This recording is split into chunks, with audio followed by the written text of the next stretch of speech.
And I forgot about the cat bed. We all know that's high to the stream.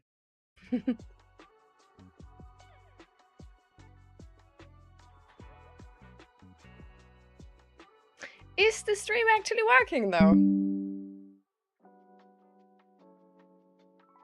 Reconnection successful. Okay, so now it's apparently working.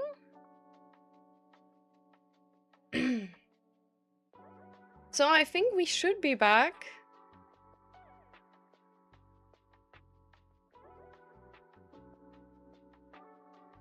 Okay.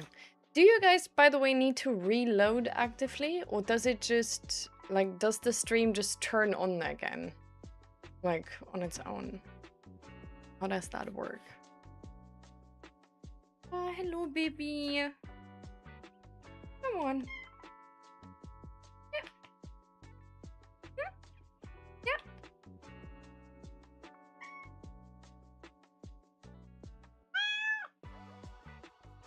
What's wrong, huh? Oh, I didn't have time.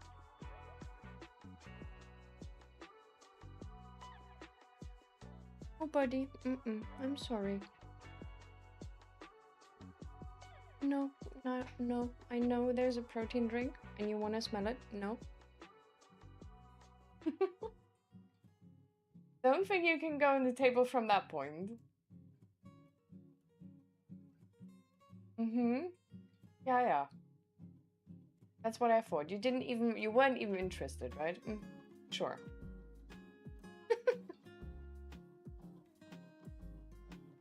Wanna smell?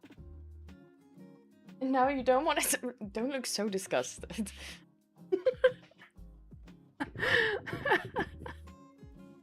Did you see how he was looking at it? Like how his head went like, ugh. Don't put that close to me.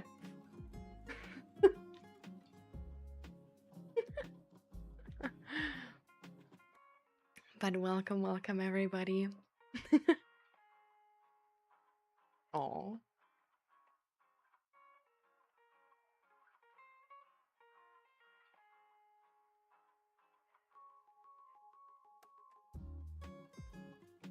Don't break it.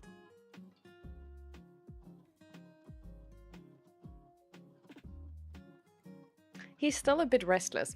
We were at the weekend, we were gone.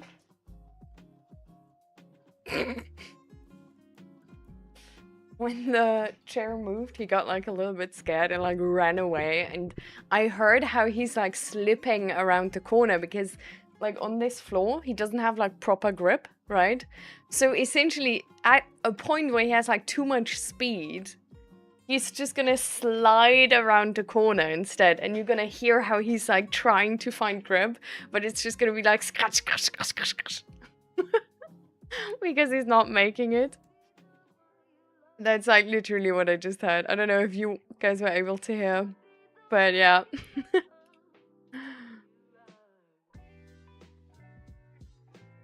But we were gone for the weekend.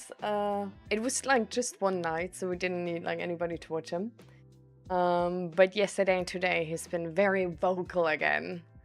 Like he's a little like he's always like easily offended if we leave him and we don't give him the full attention that he of course deserves as the sole owner of this apartment. Very, very strong cat attitude, let's say.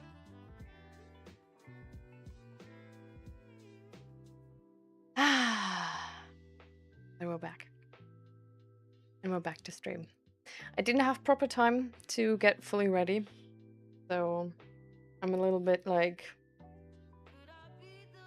sort of settling myself and settling with the thought of like just having a protein drink to eat, but we'll see.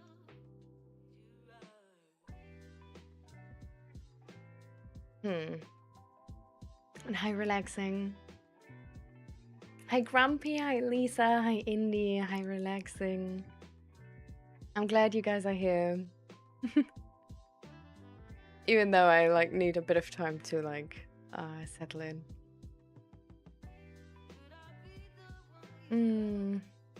When are you gonna get Olivia again? And then like full time? Like this was like just for the weekend, right? So that she can like sort of like get to know you guys and like see your new room and everything.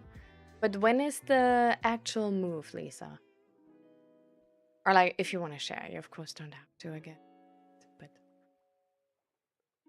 I think we talked about it at some point already, maybe.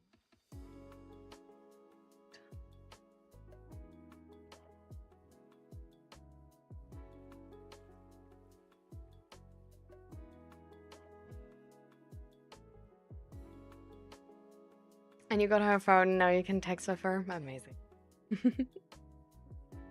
Protein drink to eat, yeah. It's definitely like, I don't recommend it. Like, you guys, you know, like, it's like, have you ever heard of this saying, which is like, do what the doctor says, not how the doctor does, or something like this?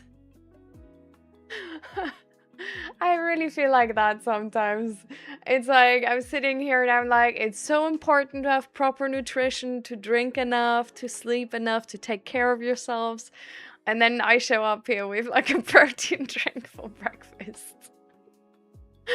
Uh, but I don't know, I sort of like the time just was running off my hands. Like, well, it wasn't running so much. I was like, I got a new book, okay, and I really fell into it. And I couldn't put it away, and then I didn't have time anymore. So I was like, okay, I'm gonna make a protein shake. I'm just gonna drink that first and then see how far we come with that. I don't know, like there's like different snacks in the kitchen, so like if I need anything else later, I'm gonna get it. Hopefully. But that's what that's my plan. And yes, I had an amazing weekend. The weekend was so nice. We were at a hotel, which like a spa hotel, just for like one night, but it was really nice because on the day we arrived, we were able to go to the spa and like to the sauna and all of those things. And then on the day we left, so on Saturday and Sunday, we were able to go to the spa area and go to the saunas and stuff. And yeah, at the hotel we actually got like a free upgrade of the room, and we had like a room with like a whirlpool, like not a whirlpool, but like where the bathtub also has the like whirlpool option, let's say. And well, that's really cool. And the way we made it like extra cool, or actually like Zach made it extra cool. Zach brought a whole bunch of snacks. Like I've never done this before. I've never heard anybody else do this before, but it's like honestly baffling to me how I never came up with this before, because it's so simple. But the only annoying part is, even if you're at a fancy like restaurant, if you want to have like actual like nice snacks in the room, it's like all of this is like so expensive, and it really like sort of takes the fun away. So yeah, but Zach just went to the like a grocery store beforehand, bought like a whole bag of like, I don't know, like raspberries, strawberries, blueberries, like some nice drinks and energy, like really like a selection, you know? Like he came back with this huge bag of like a selection of like snacks and drinks and cake and all of those things. And then we just took that within the hotel room and had like put the bathing tub on this like jacuzzi setting, and had like all of our snacks around us, and it was so good. It was so good. It was the absolute dream. It's really like, if you've never done that, I can only recommend. Like that's, I don't know, that's the life. Genuinely. That was the most amazing and luxurious feeling I ever had. And I don't know. Like, in my mind, I think my mind just works a little bit different than maybe the mind of other people, but um yeah, like just this hotel room would have been like really nice, but like not insane. But then having this hotel room and then all of my favorite snacks and like I don't know, like that really took it from real nice to the best thing ever. So essentially like a trip to the grocery store elevated this hotel by, I don't know, insane amounts. But yeah, that's just, I don't know.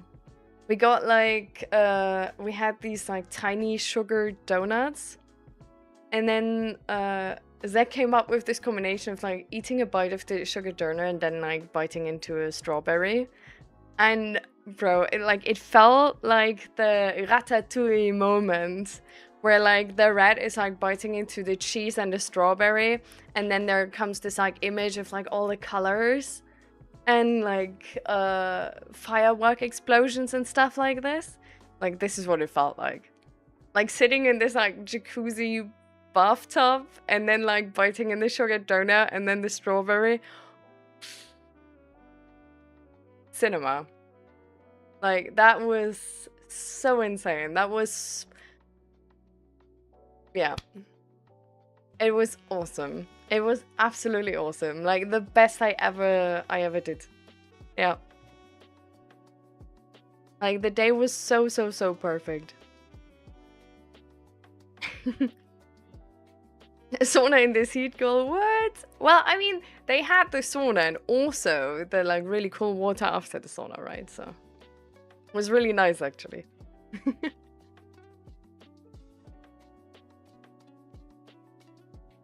I've never gone to a professional place, but I've eaten snacks in a pool.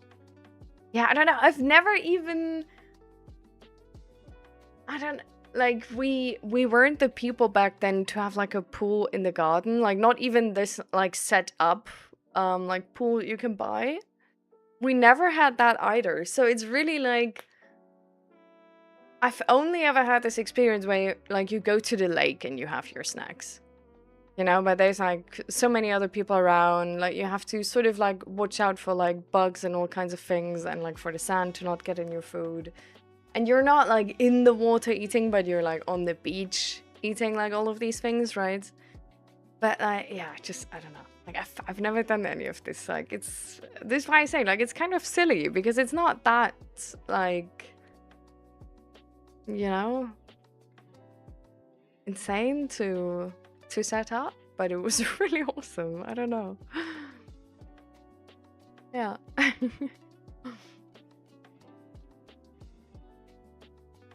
Yeah. Like this time, Zeg really knew what I liked. And that was really, really nice.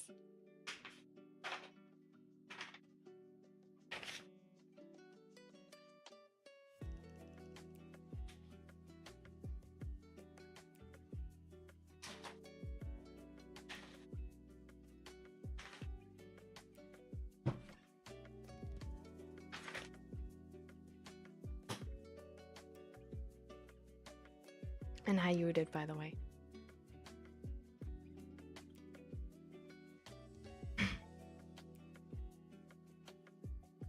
Yeah. I will try not to ever forget the bathtub experience.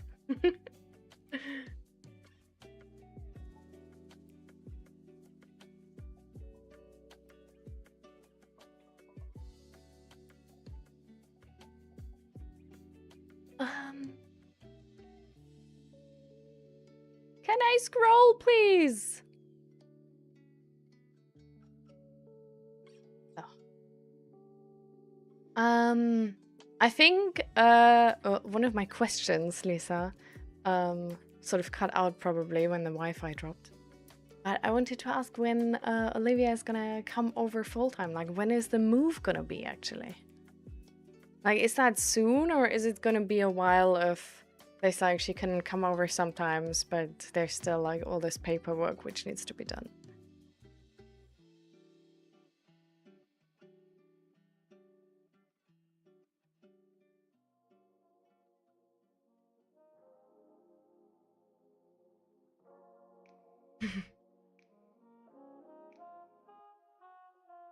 Aw.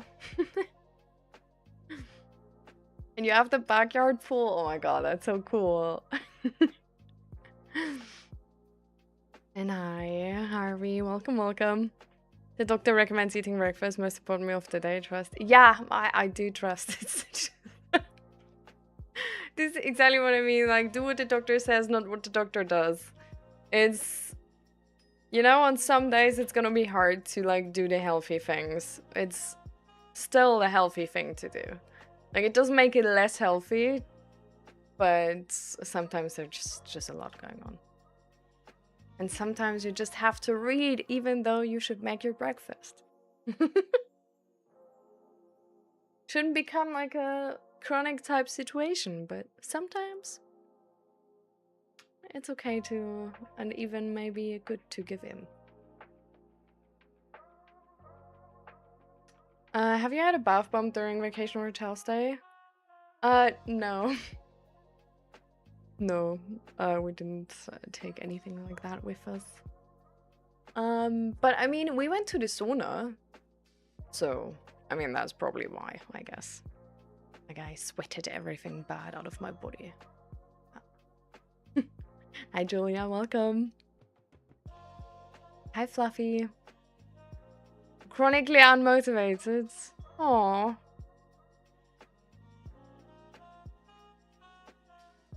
So, should we, with that, sort of move over to the mental health aspect of the stream? How are you all doing?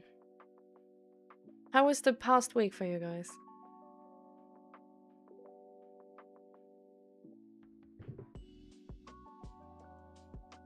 Welcome.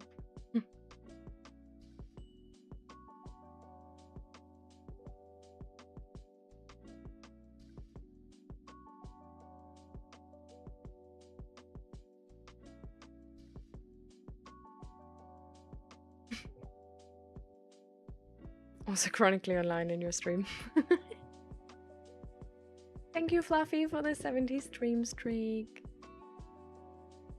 I mean, do remember to, you know, live free life.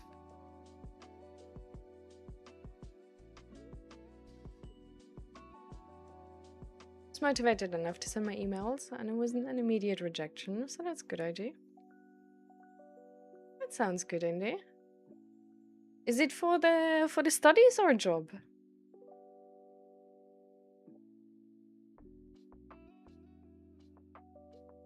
Was a weird noise. He's surely up to mischief. But hopefully the mischief won't influence the apartment.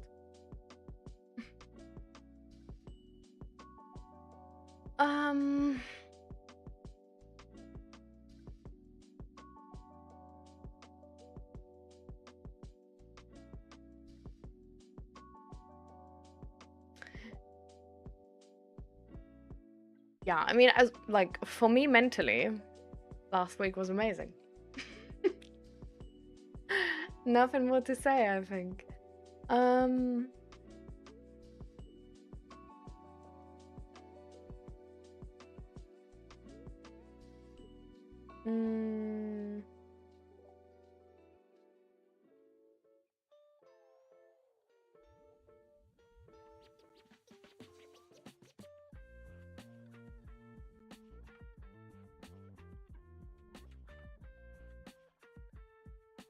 There were a few moments which weren't like only awesome, because there were moments where like you sort of like noticed how our dynamic like has been like struggling in the past. And but it was sort of, it was like, you know, like tears of joy that like you made it, like you came on top, like out on top, sort of. And that was really nice. But also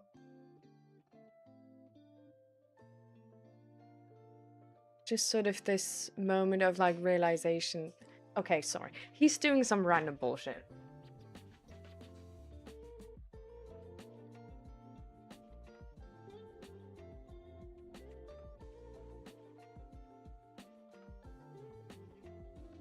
Okay, actually completely fine. He got this new toy from friend of ours, and it sounds like I thought he was fiddling with something which like he shouldn't be fiddling with, because I heard like metallic sounds sort of clicking, or it was like, is he like somewhere like on the kitchen like playing with some, you know, like electric mechanical like things he shouldn't be, or taking about like apart the soundbar or anything. But he didn't. It was just this like toy which has like a sort of like a metal frame. It's a bit odd, but kind of does like it, so I guess it works.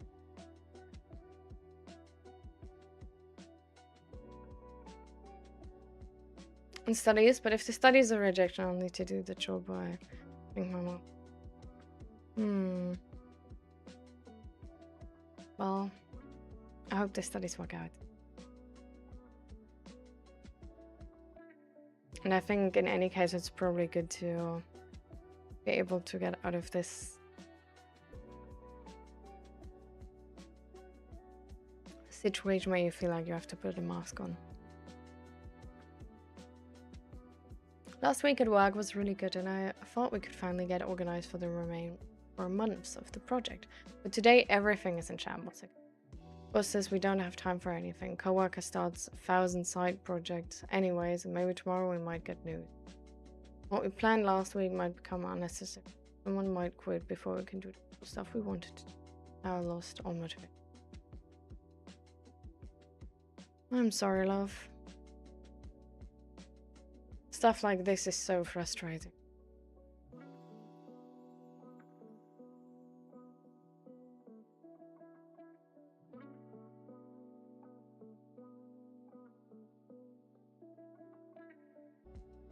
Bro, why am I the entire time disconnecting?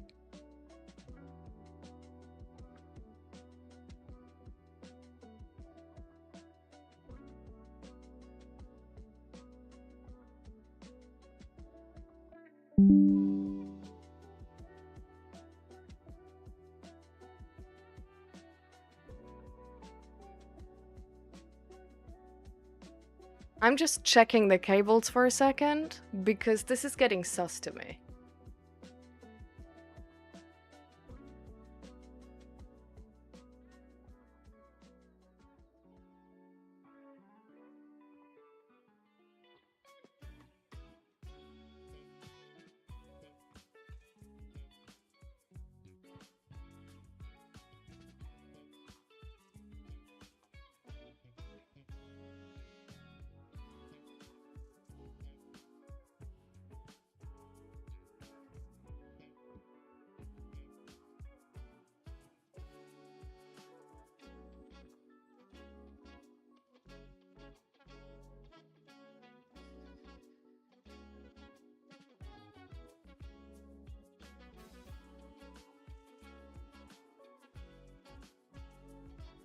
Alright, I'm back. I think the cat might have been disrupting the signal, because there was like a spiral, like one of the spirals he plays with, directly next to the Wi-Fi box, like next to the router. So, or router? I don't know. So I think maybe, you know, maybe it was playing a little bit too rough there.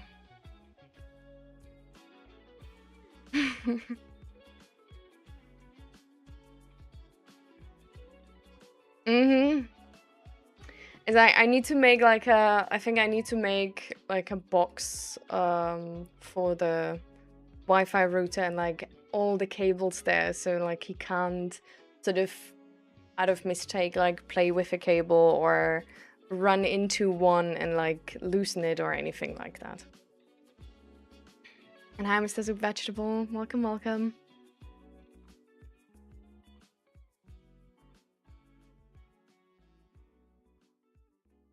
So, well, now I don't really know what Julia heard from my answer, because I think I was already sort of disconnecting the but sort of to summarize it, it was just But yeah, I completely get it that like this, of course, like completely killed your motivation. Like so much work you put in, you finally see something, like how it's gonna be all nice, and then everything is in shambles again. That's really frustrating. And I hope soon there's gonna be like some answers as to like what actually the future will look like, so that you guys can make like maybe a new plan which is gonna be motivating again, and hopefully actually gonna be put into practice. Muted. It's still strange to be content. I had a test run, 3 people listened to my set independently and all responses were extremely positive. Just set my YouTube account up to release my music on August 6th between 5 and 5:30. Song at a time, and then that Audacity feels great. Amazing. Definitely don't forget to like share your channel and all of these stuff in a self-promotion channel in Discord. You did. You can also put it in the music channel on top of that.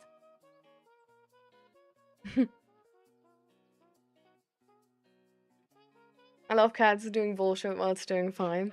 Are you talking about Zach? No, Zach is not home. And hi, Lady Reinag, welcome.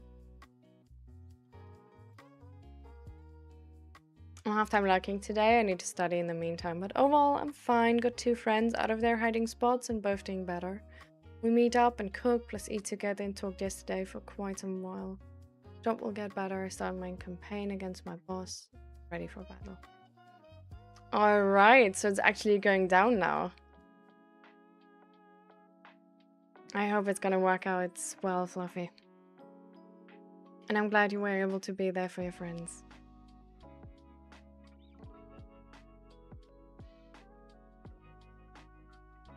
I'm excited to hear how it's gonna go with the boss. And that mask has got to last the entirety of my uni, probably. Oh, Indy. What? Indy!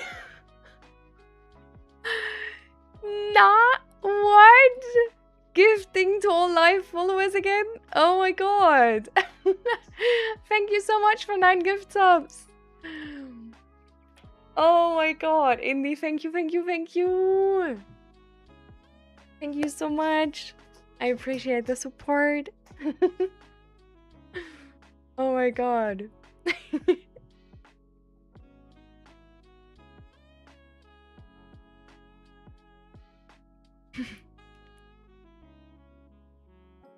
What are ads? Oh my god, thank you, Indy. And hi, Forever. Welcome, welcome.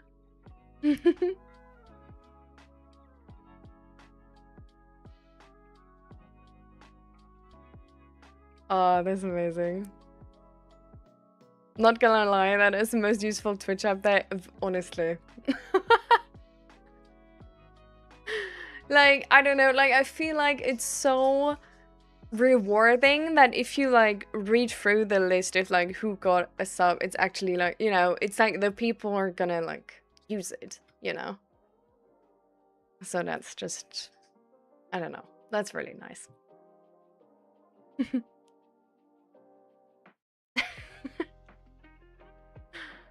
Oh my god. Really, Indy. Thank you, thank you, thank you. Can you guys hear that, by the way? Or no? Wait, let me check if there's like, if we have like some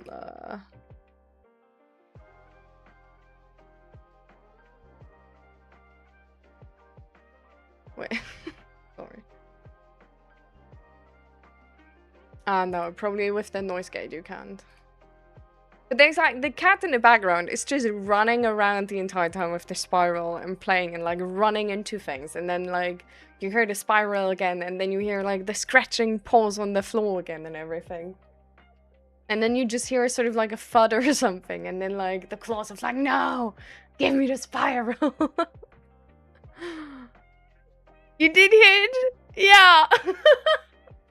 It's just like I'm the entire time like I can't like entirely keep focused because I'm like bro, are you fine? Like, if he would just be playing, like, just a regular playing noises, that's one thing, right? Like, I can completely ignore that. But if he's like, if I just hear this thud and then like this slow, like this moment of silence afterwards, I'm just like, are you fine? Like, do I have to, do I have to do something now? Like, my sort of protective, like, instinct comes up, and then I can't ignore it anymore. Really annoying. Like, and the other thing is, like, he's not even, like, he's running into things, and there's, like, no, you know, there's nothing really, you can do about it, or, like, you need to do, or anything. It's just gonna, like, he just likes running into things, apparently. I don't know. Doesn't really learn.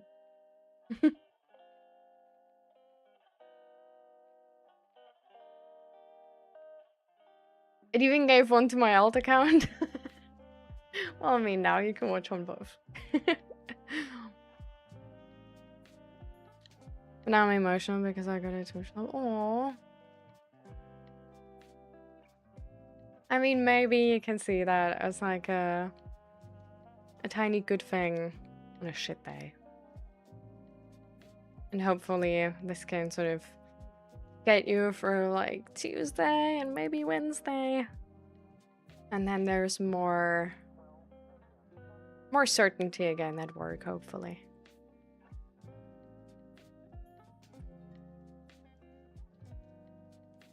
Yeah. Exactly, soup vegetable. Like sometimes I get subs for like people I've like never watched, and I just feel kind of bad for it. Like there was they then put in this like, it was like sort of before this like feature came in that you can like turn off getting subs for like channels that like you're not even like following or not watching, or like something like this is the setting. And then I turned that on, and I already was like, oh my god, like that's amazing. But with this, that's actually really nice.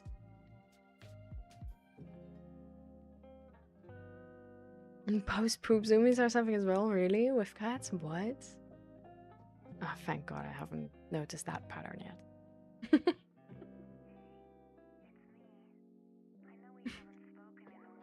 And hi Chu, welcome. And hi For.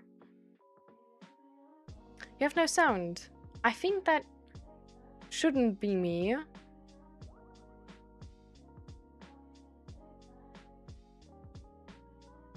Right? Like everybody else hears me, right? So it's like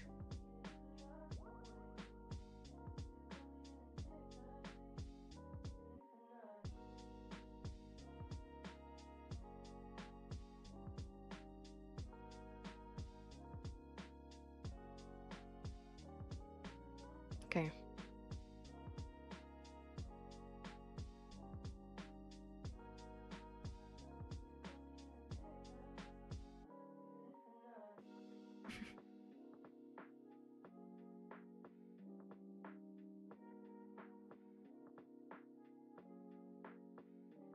All right, Julia, do that. Maybe you can connect a little bit to your coworkers about like how frustrating it is that like this project you had like last week is now, or like the outline of like what you guys gonna do is now not being done anymore, or like potentially not being used anymore. And see you later then.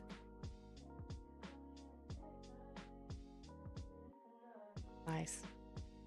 I got it U mode.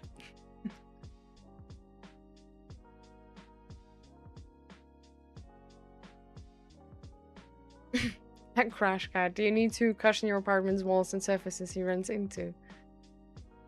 That's nothing you need to do, right? Like, don't tell me I might have to make my apartment into like a how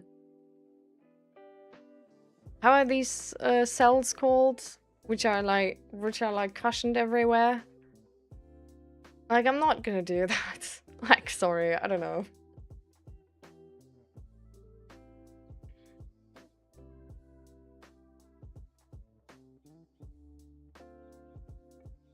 Oh my god. That That is an emote masterpiece, yeah.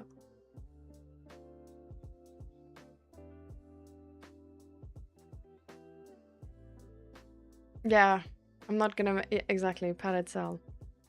Like, imagine. Hell no.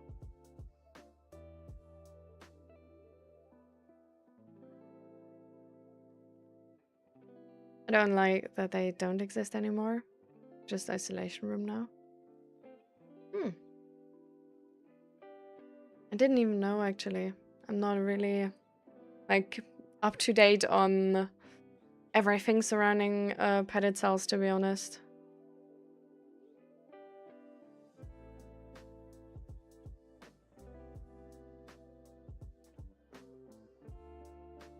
Most cats would love a padded room. Yeah, but essentially just because they can scratch everywhere then. No?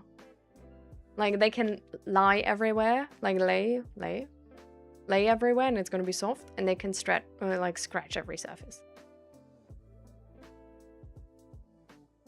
Either that's a small bed or an almost complete pie. Well, it's both, really, you know. A cat pie.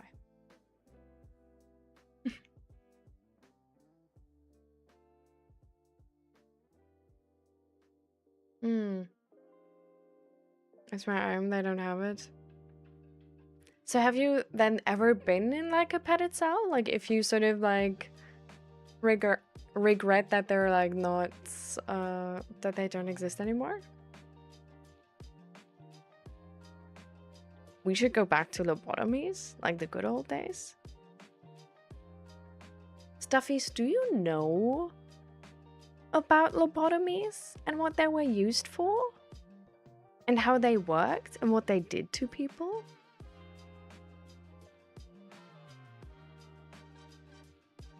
Because that's a very odd thing to say. Concerning, really.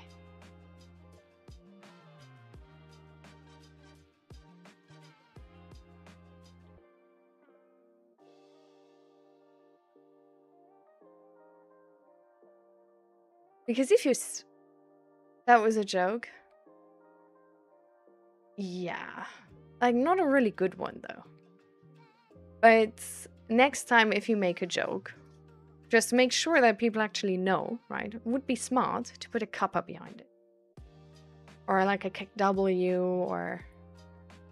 You know? But if it's sarcasm, then... kappa is appropriate.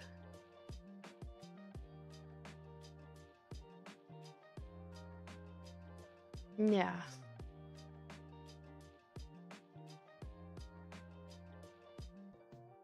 Have you ever actually, like,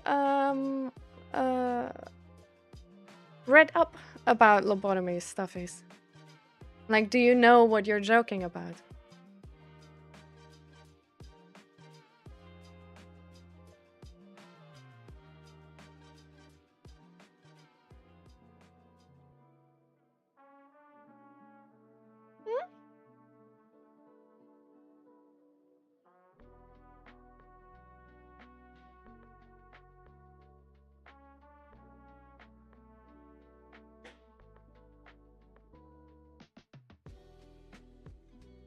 He left again.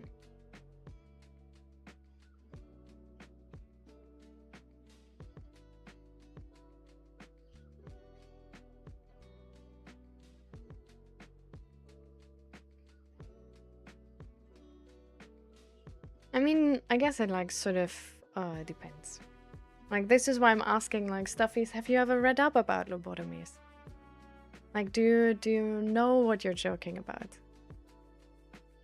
Because I feel like usually if we make jokes which are like sort of like out of place, like usually it's because we don't really understand the context we put out. And lobotomies are definitely a thing which are to a weird extent, like fairly oftentimes I've seen them being used as a joke where people don't really know what lobotomies are or have been used for or what they did to people really. And how long they actually been in like a very common practice.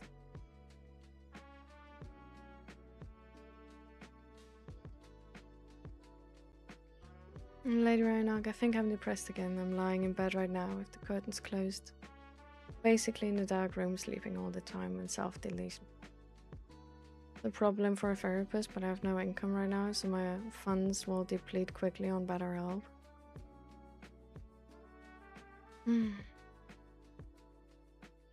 I'm sorry for your love.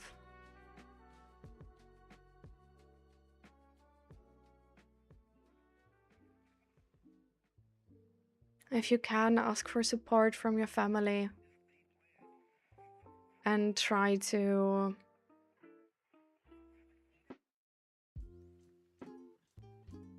not become more and more inactive. Like, even if you don't feel like standing up, even if you don't feel like breakfast, even if you don't feel like sitting outside.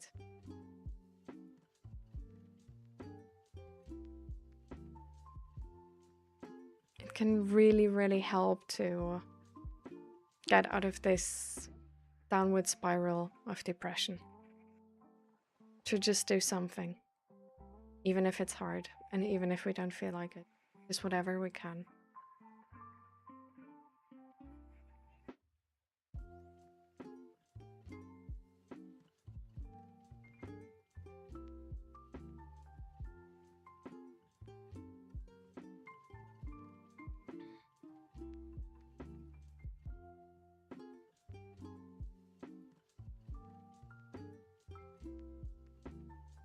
And yeah, maybe you can ask your family to help you with that as well.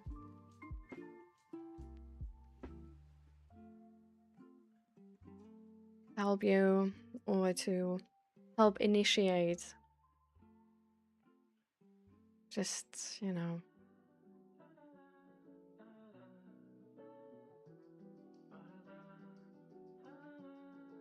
Not get worried. I was able to eat food and take my meds. That's really good. I'm proud of you.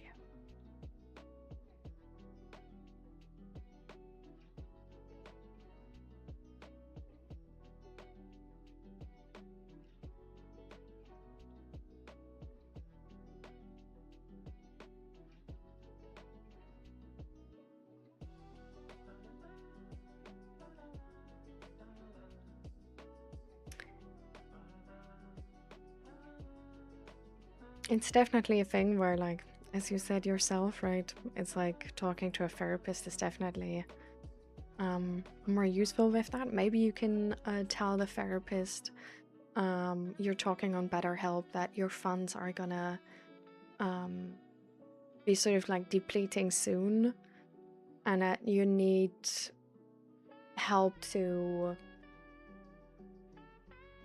make a plan for like the next couple weeks, essentially.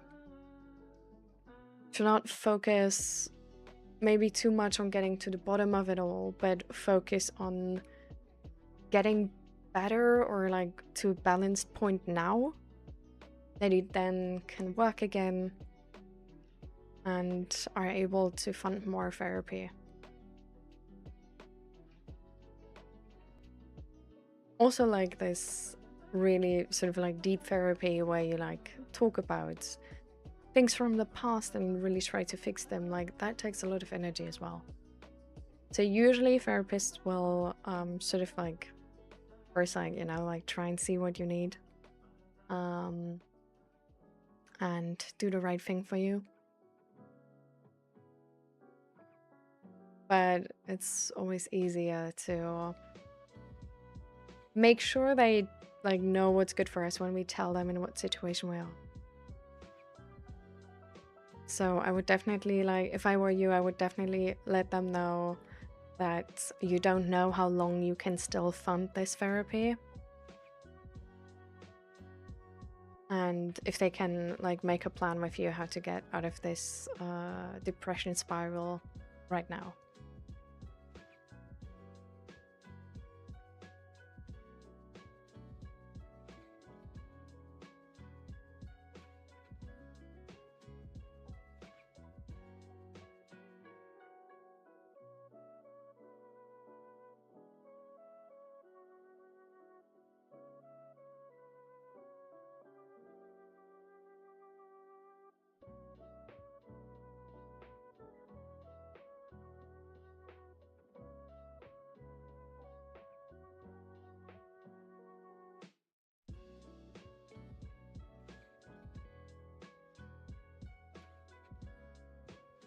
I'm proud of you too, forever.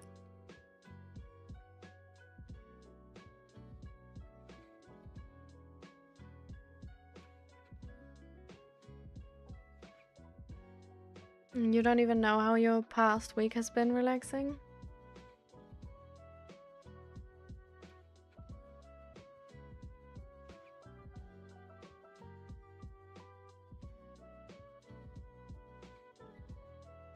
If something happened relaxing, then definitely do consider to call the crisis hotline I send you.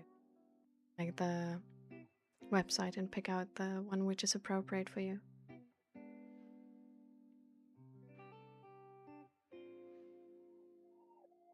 I look at my bedroom and I feel like I need a mental health. Self-aware that maybe I'm trying to replace my mom.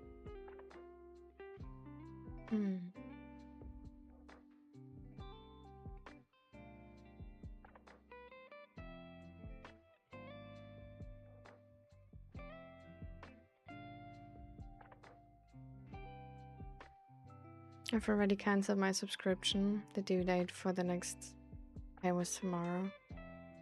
Oh, so you don't have an appointment anymore.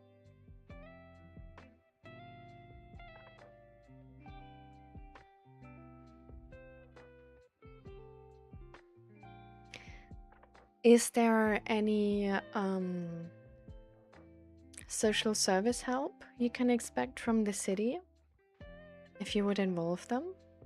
Like here in the Netherlands, if you like, there are certain efforts like the different cities put out to help the like the people who live there.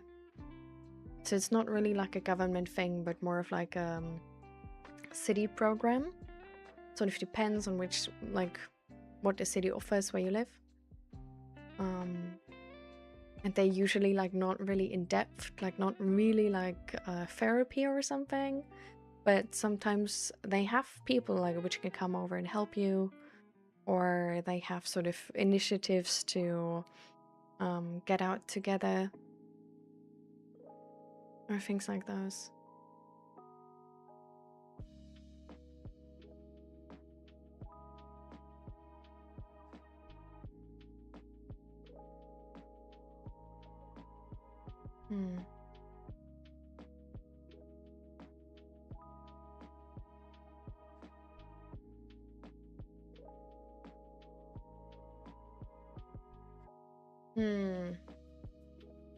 Okay.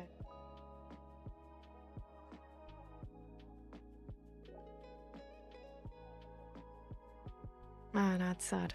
Like here, there's also like there's certain like help you can get without like this proof of disability.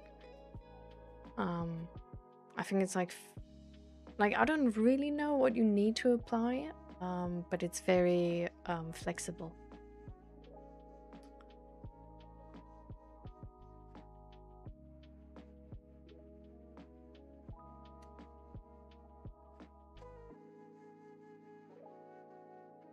So I mean, this is of course like no medical advice or anything, but a thing which worked for me when I like noticed like I'm getting really depressed and everything is sort of like closing in, and there's like less and less light each day, and just things get darker, I get less energy and all of these things.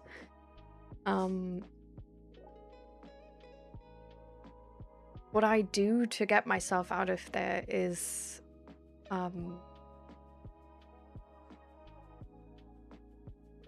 I just try and do like normal things. Like I try to work essentially. It's like, again, like there's no medical advice, right? Like everybody's different.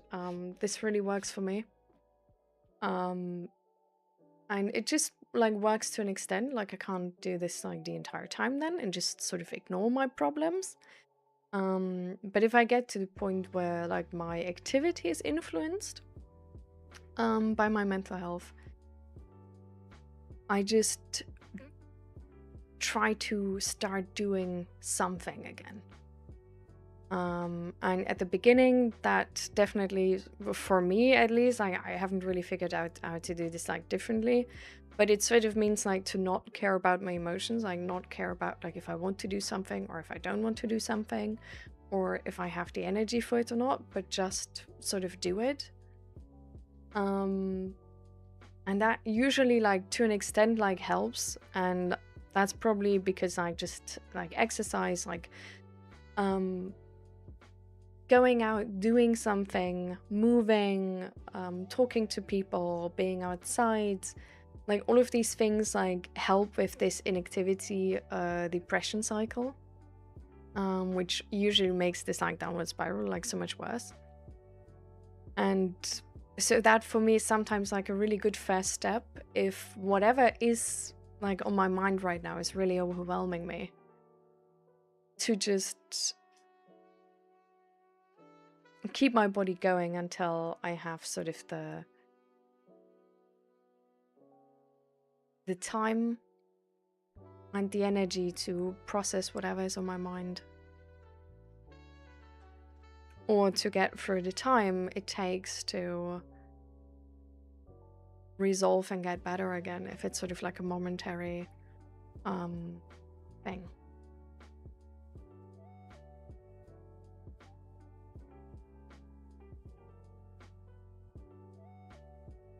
So maybe something like that can work for you too, but it really depends on the type of person you are. Have you ever like experienced something like this and know what helped you?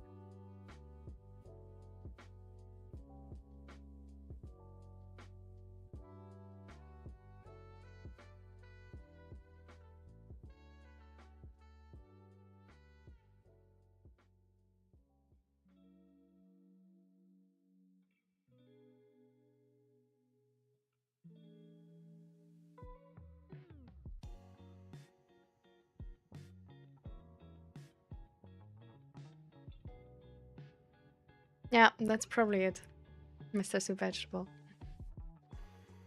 I'm like not as like closely informed because I like haven't really experienced that system myself, but I've had some friends who are like taken on their services, and they told me it's like fairly uncomplicated actually.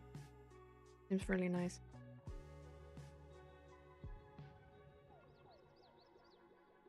Hmm.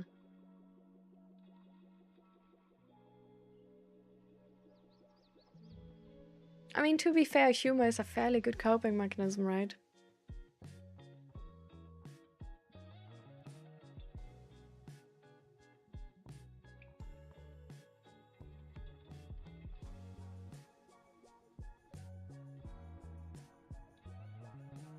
Hmm.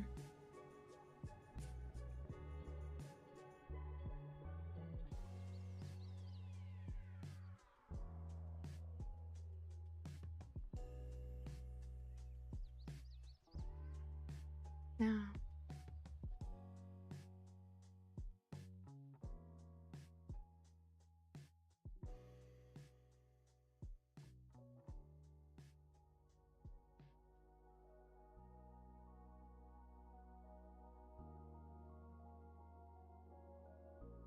I remember before therapy that, or like just sort of when I started and I was with the first therapist, I really was like, oh my god, like this, like now that like I had this like delusional idea that once I got therapy, that therapist would like sort of fix me magically. Because I thought, I just,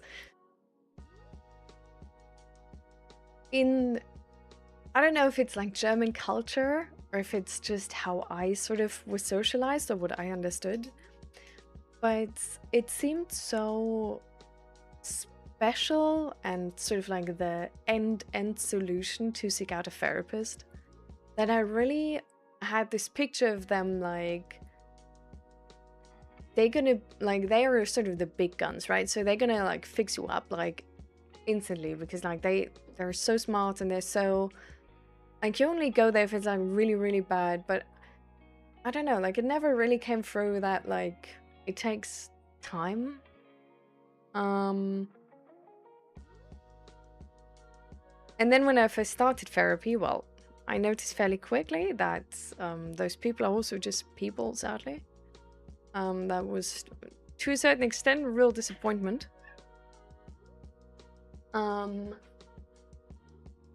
Yeah, to a certain extent, what am I saying? It was a real disappointment. Like, I really thought, like, they're gonna, like, help you ASAP.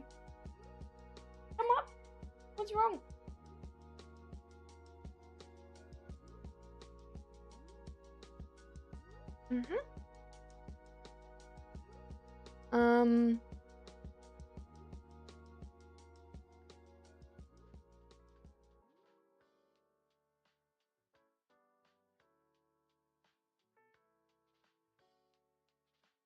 Not more than 2.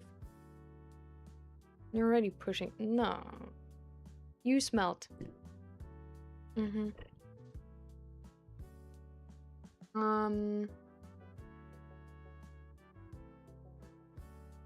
But yeah, it was really, really disappointing when I found out that my therapist is just a person, just a human.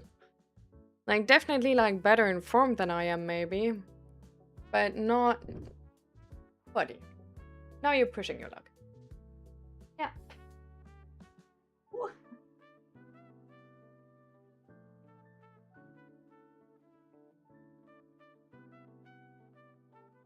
And... that was... really hard to stomach. Like, when I started therapy, I was at a point where I thought, like, okay, this is it. Like, I'm at the end of my rope. Like, if this doesn't help, like, I'm done with this bullshit. Like, this is so, like, what the hell am I even doing? Like, why is life so hard? Like, if, you know, like, why would anybody want to do this if life is this hard? You know what I mean? Like, it was just like, it's just struggling and struggling and struggling day in and day out, and it doesn't seem to get better. Like, you fix one problem, 2 new come up, you feel like you found something out and you finally know how to do it, and everything breaks apart again. And the people who are supposed to love you and care for you don't. And I felt so incredibly isolated. And, like, even the people who say they love me don't feel safe. And don't feel enough to live. Even that feels like struggling. And every day, everything I did felt like making the right choice. Like, making the healthy choices, making the right choices. Never doing what you wanted, but just doing what you're supposed to do. And you were offered nothing for it. No happiness, no actual progress. Your body wasn't healthy. So sort of from that perspective, I started therapy. And then I got this appointment, and I had the first appointment with her, the second, the third, the fourth, the fifth, the sixth. And I was just talking the entire time, and nothing changed.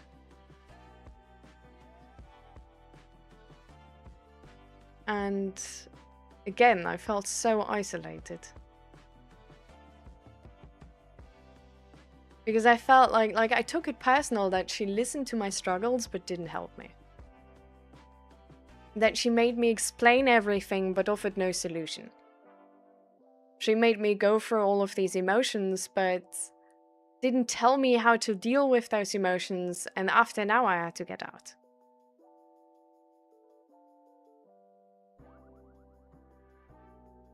And I don't know, I just thought, like, if this is the best, like, society can offer, like, what the fuck, like, how, like, our system is fucking shitty. Like, if this is the best, like, medicine can do about mental health problems, like, what the fuck have we been doing in the past years? And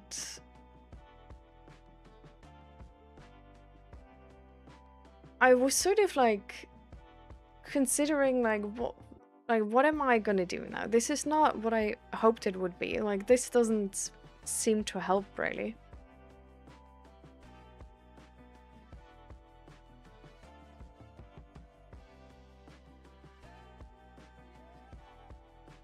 And honestly, I was just stubborn.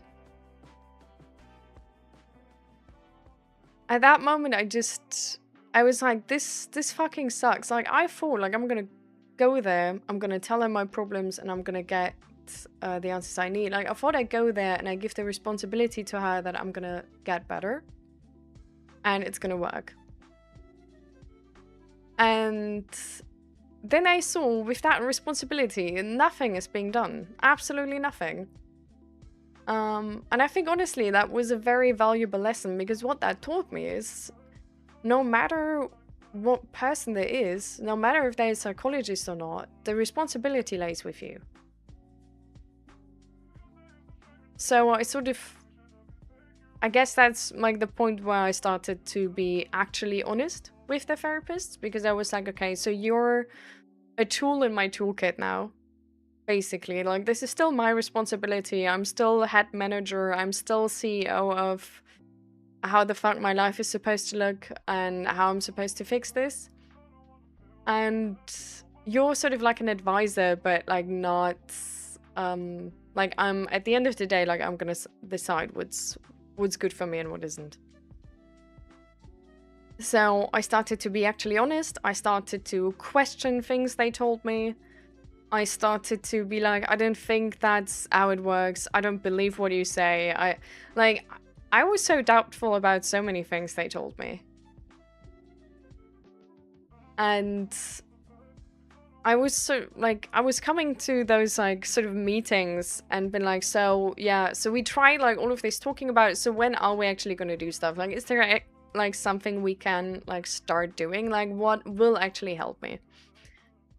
And then like she came like up with some ideas, and I was like making the choice and stuff. And I had way more strength than I thought. I thought I'm at the end of my rope and can't keep going anymore, and I kept going for 3 more years.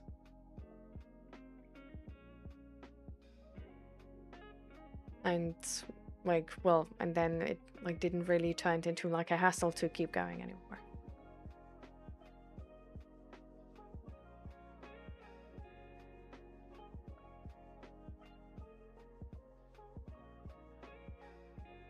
But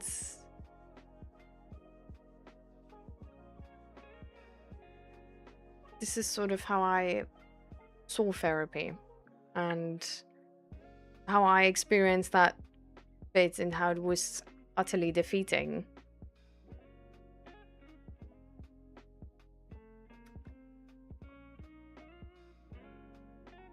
But I do think it helped. Because then with my second therapist, I was honest right from the start. I asked the hard questions right from the start. I disagreed with them openly. I showed up with bullet points about what I want to talk.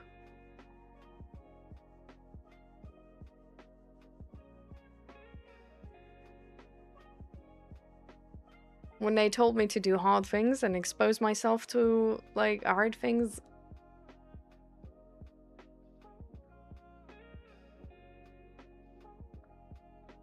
I did. And it was, like, harder to learn to, like, you know, like, be easy, I guess. Give yourself time, not push yourself too hard.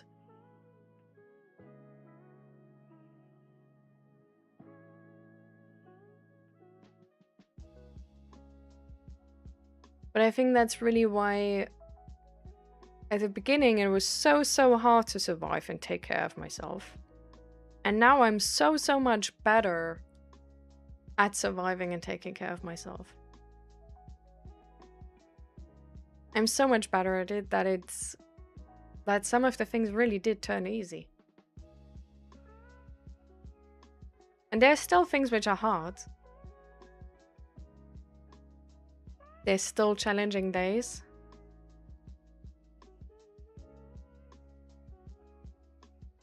But it's not even close to as hard as it was back then.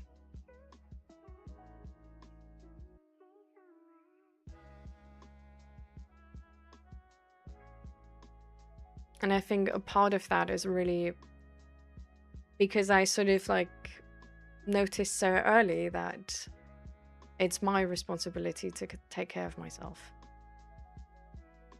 And people can sort of give me advice. They can support me. But I'm gonna be the one to have to do it. And for example, if I don't eat breakfast before the stream, I have the responsibilities. Like, I have the consequences. If I work too much and I get more headache, or I'm gonna have even more chronic pain in the future, that's my consequence. If I don't set my boundaries properly, and people walk all over me, that's my consequence.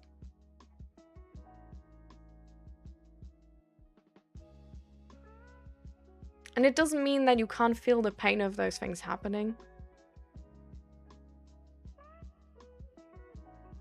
You don't need to like sit there and blame yourself all day.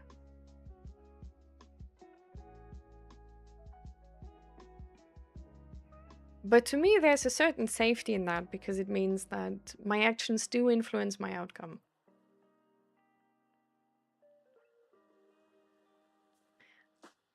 And I didn't really understand at the beginning why that's so important to me. But I don't know, it gives you a certain control of your life, which is kind of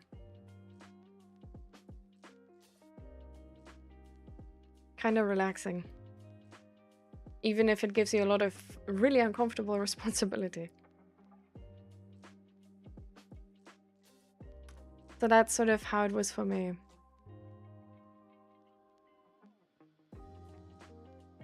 And how that changed for me. So what I'm trying to say with that is, long story short, that we can be in a position where life seems really hard. And where surviving seems like a full-time job. And everything seems so difficult. And like it will never get better. But this doesn't mean it's true.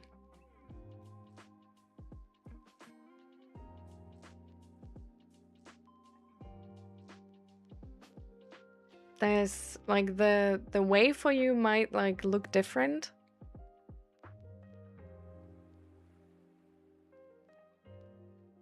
But there are so many people, including myself, where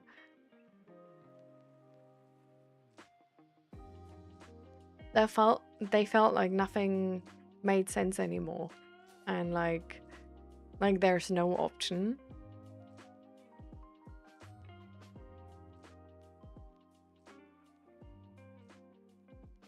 But then months, years after, they're really happy they held on and give it another chance. They're really happy they didn't take their knowledge for certain.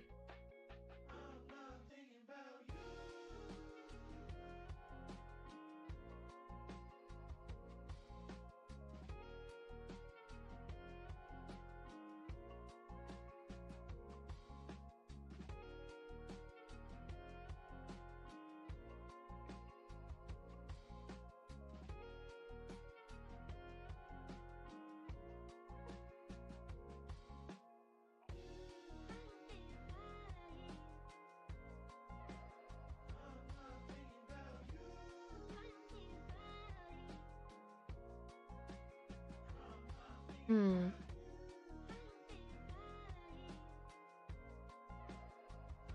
I know, Indy. I know, I know.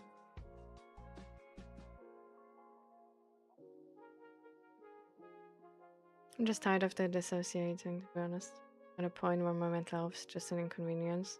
Like, I want to do stuff, but it's like slowing me down. I mean, I get that. I have chronic headache. That shit is fucking annoying. Can't do anything about it. I can just try and make it better, work together with my body, find out when it's getting worse, how it's getting better, how I can help myself to recover faster, or how I can reduce the pain, or in which moments it's worth reducing the pain through pain meds maybe, while like not overdoing them and stuff like that, you know. I have like headache 24/7. I can't be on pain meds the entire time.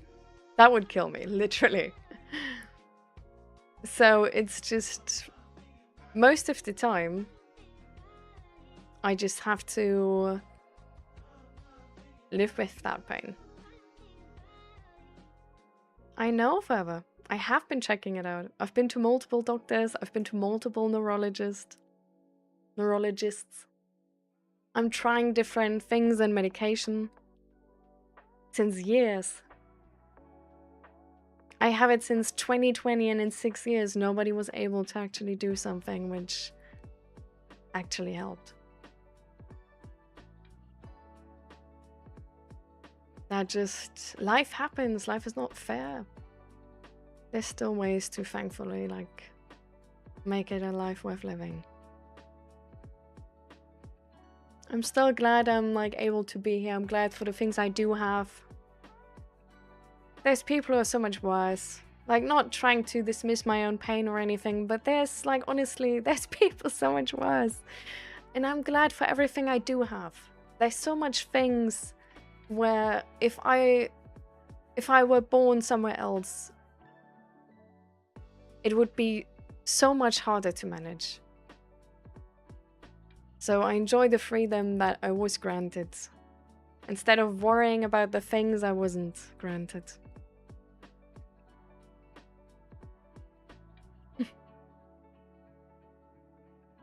But this is not me dismissing my pain. Like, I know my pain is there, but again, like, if you are mad about all the things you didn't get, that's not a good life. It's just gonna make it worse. And it's gonna make you dismiss the things you actually did get.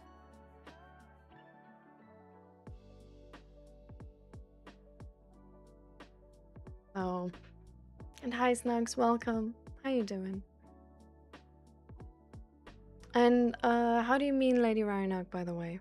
You want to go a bit more in depth about, like, just to make sure that I know what you refer to when you say I don't think I feel the same?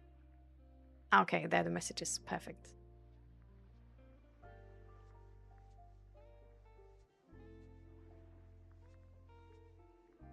Welcome back, Relaxing.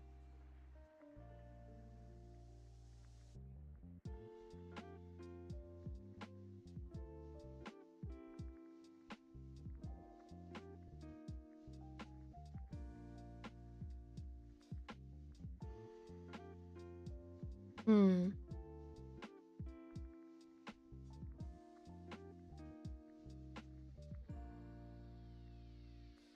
I mean,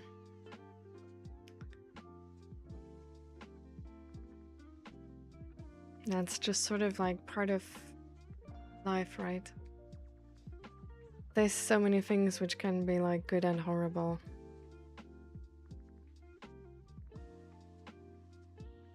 And you don't know before. I'm not okay. I'm far from okay. I think I'm having a mental breakdown.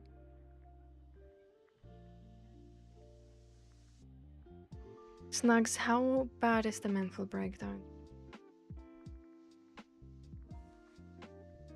Are there like thoughts of self-harm or suicidal ideation.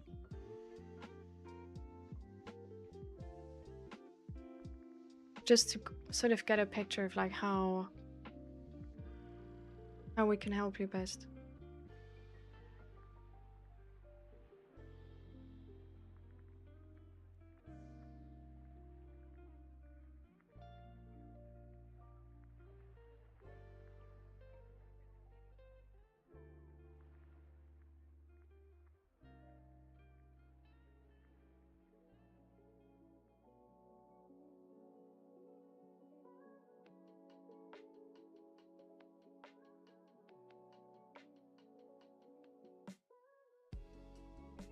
Okay, later. Gonna just want to know how Snugs is doing.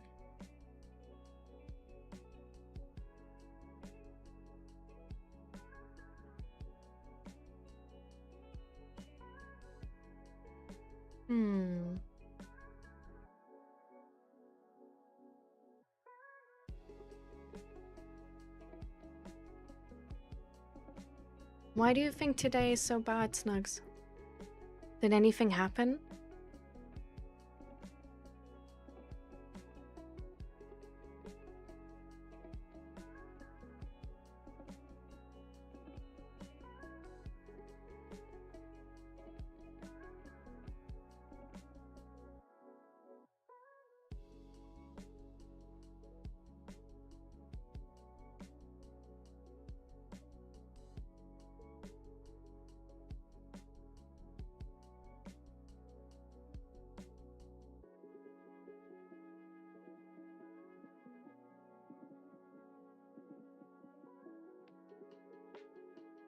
So you don't see that there's like any sort of trigger that could have caused this? Just woke up and everything is shit?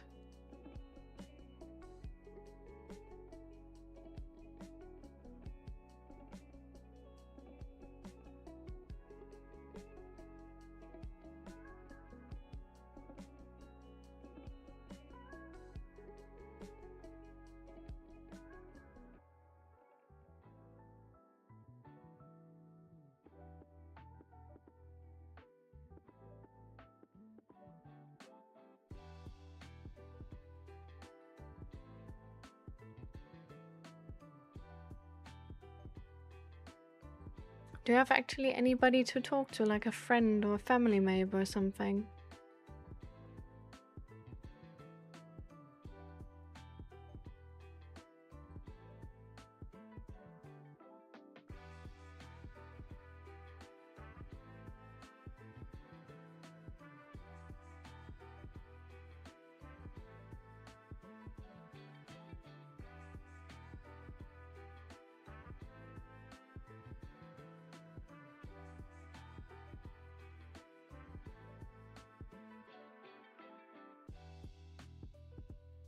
Because these like feelings can be quite overwhelming, Snugs, you know.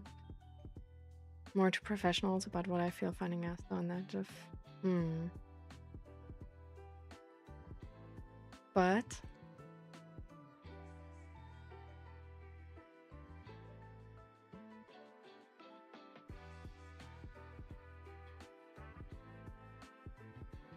what do you think is holding you back, Snugs?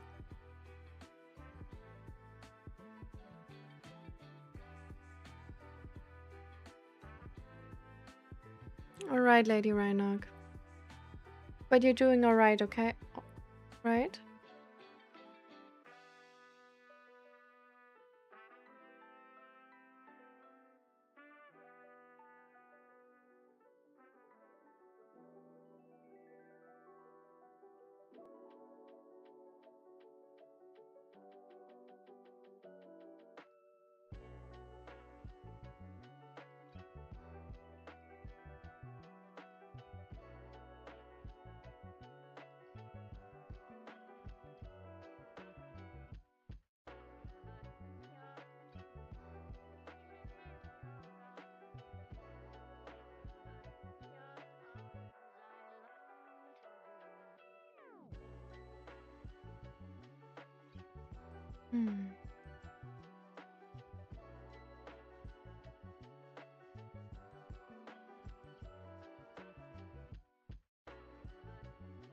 So what do you think would happen if you did talk about feelings?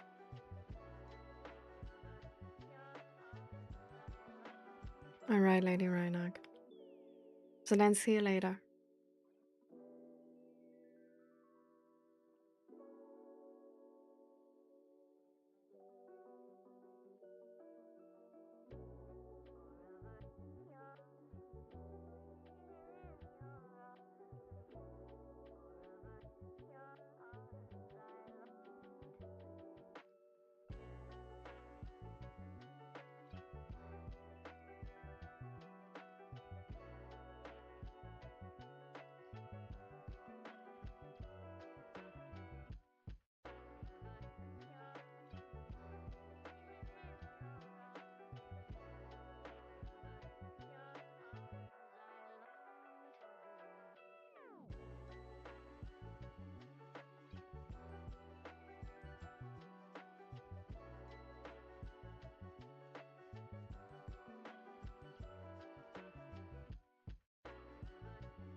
I mean, I'm not entirely sure how literal you are, but no matter if it's sort of like verbally or physically got beaten into you to not talk about your feelings, that sounds like something scary, right? So I could imagine that literally, well, then it's probably fear. No? That you just learned as a child that if you don't adhere to that rule, you're not physically safe anymore.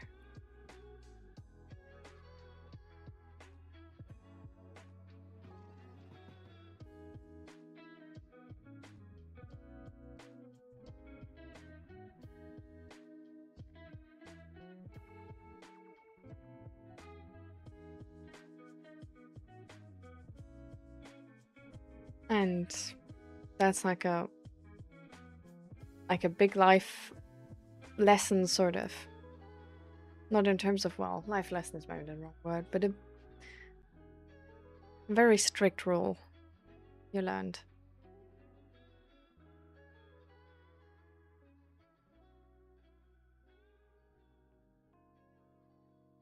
I can imagine. I think it's easier with people who feel safe, right? So I guess to a certain extent, like, I'm probably like fairly safe. Also because like you're anonymous here. I'm online, right? Like I couldn't possibly do anything.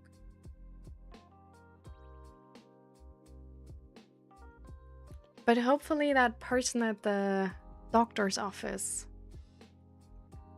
also feels safe. Or is it not the same?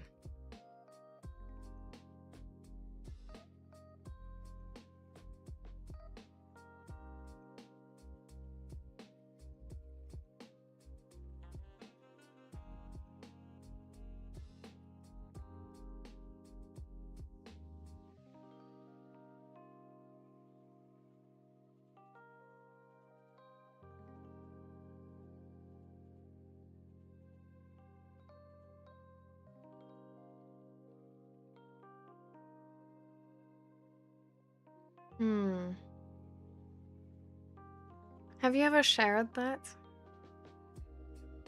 And you don't feel entirely safe with her and you feel like she's impatient?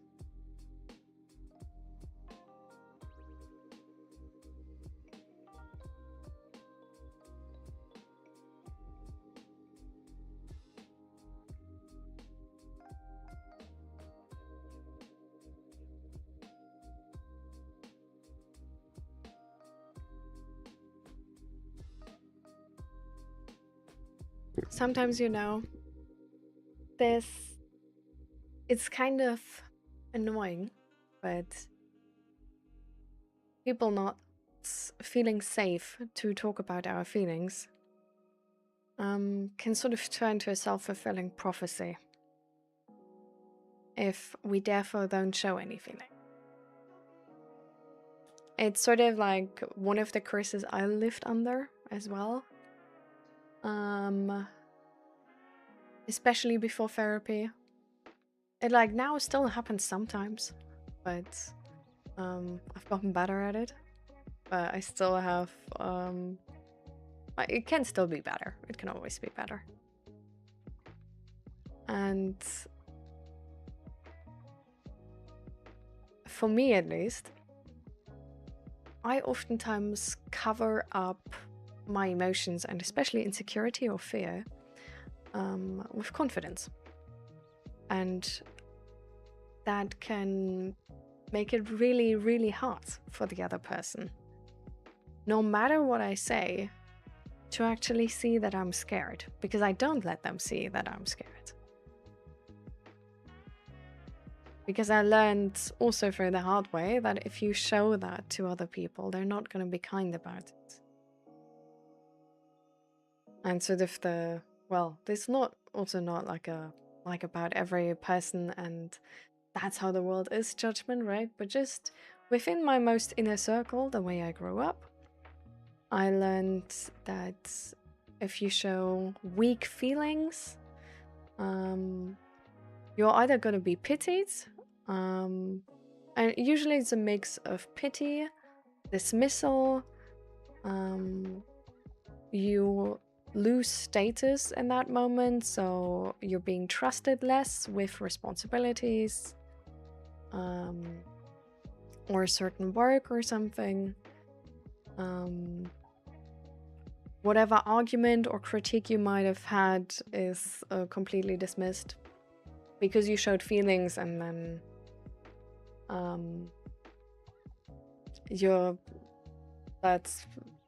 then it's obviously inaccurate. I don't know how that logic really works, but that was sort of the thing of it, or that emotion would be used against you to manipulate me.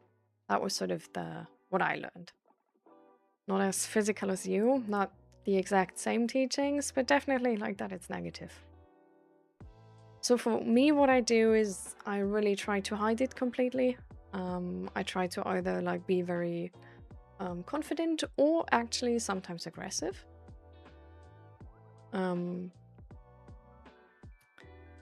Like especially like back in the day when like somebody like really pushed me to the edge. Like I would just like sort of like get loud and like really enforce my boundaries like very strictly. And that would also then just mean that I would like kind of like put the other person in their place, but like in a very like toxic masculinity kind of way, you know?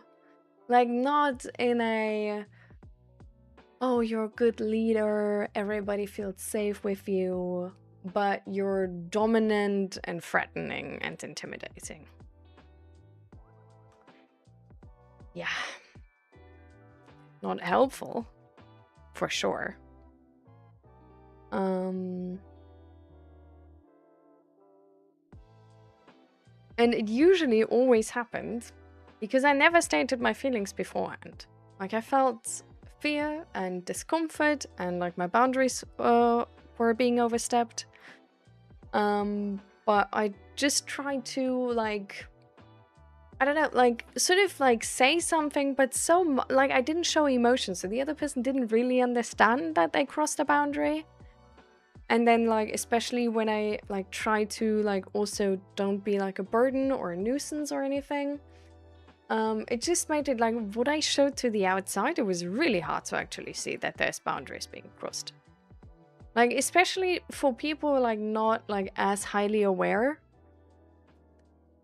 And so I had some friends where like I never had any run-in with them because they're hyper aware as I am.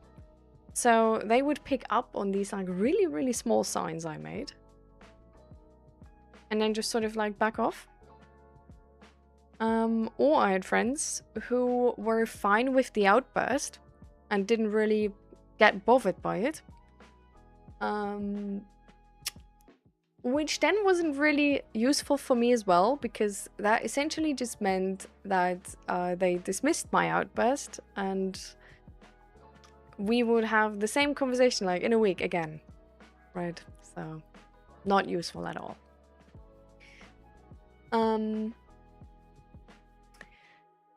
So sort of like what I like tried doing, what I still try doing, and it's really hard because I'm not like hyper aware of my own feelings, sadly. I'm hyper aware of like other people's feelings. My own is kind of hard. And I'm also sometimes I have like delayed feelings, which then makes stuff way more complicated because the situation is over and then 10 minutes later I feel what I should have felt in the moment. So in the moment I feel like, oh, it's fine, and then like 10 minutes later it's like I notice that it's actually not fine. And what I'm learning, at least, or what I have learned, is that unlearning all of that is highly uncomfortable. It's gonna mean vulnerability, a lot of that. It's gonna mean exposing myself to the mercy of others and hope they're gonna do the right thing.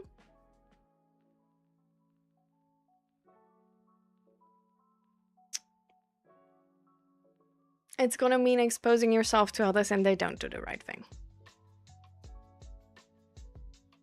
It's gonna mean sort of exposing yourself to others, but not properly. And then they also don't understand and also don't do the right thing.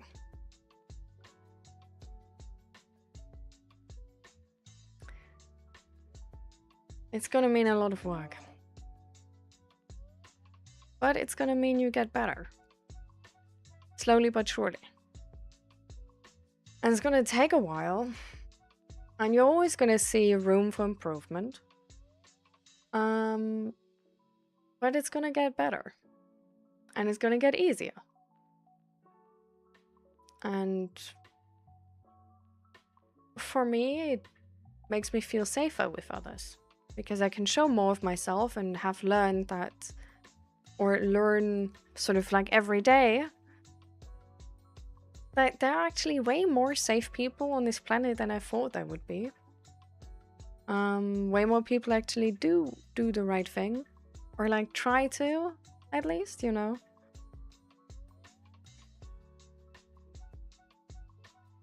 And that a lot more situations are actually really figure-outable and can be safe figure-outable if you sort of mention your discomfort earlier. Because that's also one of the things, right? Like if you like sort of gotten to that point where like, so I gotten to the point fairly quickly that like that type of anger is not useful, right? So I got better at suppressing more and more. Which essentially means that these situations happened less and less and less. And I turned into a safer and safer person for other people, but not really for myself, because I just like even less talked about my boundaries. At a certain point, I actually found out, okay, there are some boundaries I do, like, I'm able to say already. But only the ones where I actually knew that I knew how to articulate them, and I knew that I had them, and where they were precisely. Like, those type of boundaries where then, like, sort of, I learned, like, fairly early, sort of with, I don't know, I think with, like, 16, 17, I learned that. But that was a very limited amount of boundaries I was able to talk in that sense, because boundaries are very oftentimes like, if you get in new situations, you don't know your boundaries there very like precisely because you haven't been in that situation before, and there's a lot of new situations. Also just unique situations, right? Qualifies for that too. And also, like, what do you do in moments where you don't really know why you don't like something, but you only have the emotion? Like, how do you articulate a boundary? Like, what do you do in these moments? I was puzzled until I got into therapy, and thank God helped me. So what I learned with that is, again, uncomfortable. Again, no cheat code, sadly. I can't hand that out. I'm sorry. But it's essentially you communicate those feelings. Yeah, without knowing where they come from. Cool, right? Really shitty. I personally also feel low-key stupid in those moments because I tell myself like, oh, but I should know, right? So it's not easy. With a lot of things in life, it's not easy. You need to train it and do it every day for many, many, many days, and then at some point it turns easy. But at the beginning, it just needs a lot of training, and it's hard. It's like learning a new language. At the beginning, you think, oh my god, this is impossible. It's so hard. It takes so much brain power. I'm getting a headache from it. Like, I can't even listen after an hour anymore. Everything sounds the same. Like, I don't even understand words anymore. I'm just like, my brain is like somebody like, I don't know, crashed into it. Like a splatter on the ground. It's like scrambled eggs. And then you do it for 3 years and all of a sudden you can make jokes in that language. Right?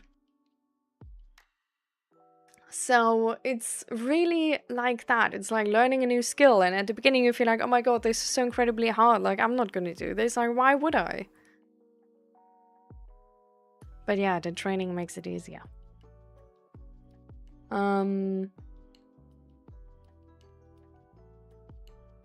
And that just sort of takes time. And it takes a lot of bravery. It takes facing that fear and putting yourself out there. But not like, you know, like doing this for the first time and then being like, okay, I'm gonna flood you now. Not in that way. It's really a process which works best, actually. Like, if you ask me at least, like, for like how I made the most progress or the most positive progress, was like doing it slowly, actually. What are you comparing with learning a language? I missed that part. It's learning to be vulnerable. Share your emotions, share your boundaries. Talk about feelings, essentially. And it really aligns with that analogy even better, because in the beginning when you learn a language, if you like try and like on the first day, you just learned like 5 vocabularies or whatever. But now you set your mind to, no, I'm gonna learn the language today. Like I spend enough time. I have to have the skill. Like you made your mind up, you know. You're like, okay, now I'm gonna learn that language. And you learn the entire day that language. It's not gonna, like, you're probably gonna feel like pretty defeated. Because you notice that like after a few hours you can't take in anything anymore. Your concentration is gone. You achieve no progress. So motivation for the next day kind of hard. You maybe even have sort of like a negative experience because you get frustrated or maybe sort of like a bit irritated by like being worse, and then you, I don't know, like piss off your teacher or yourself. Also makes the progress for the next day kind of harder. So for me, best progress I made, most positive progress I made is when I went slow about it.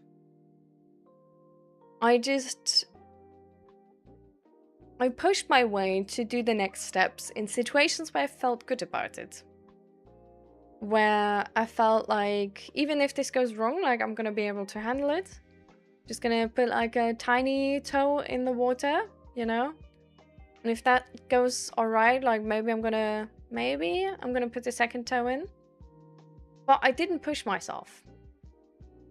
I wasn't that person which I really grew up being, which would have been like, hey, here's water, swim, splash, you know, without having had any lessons before.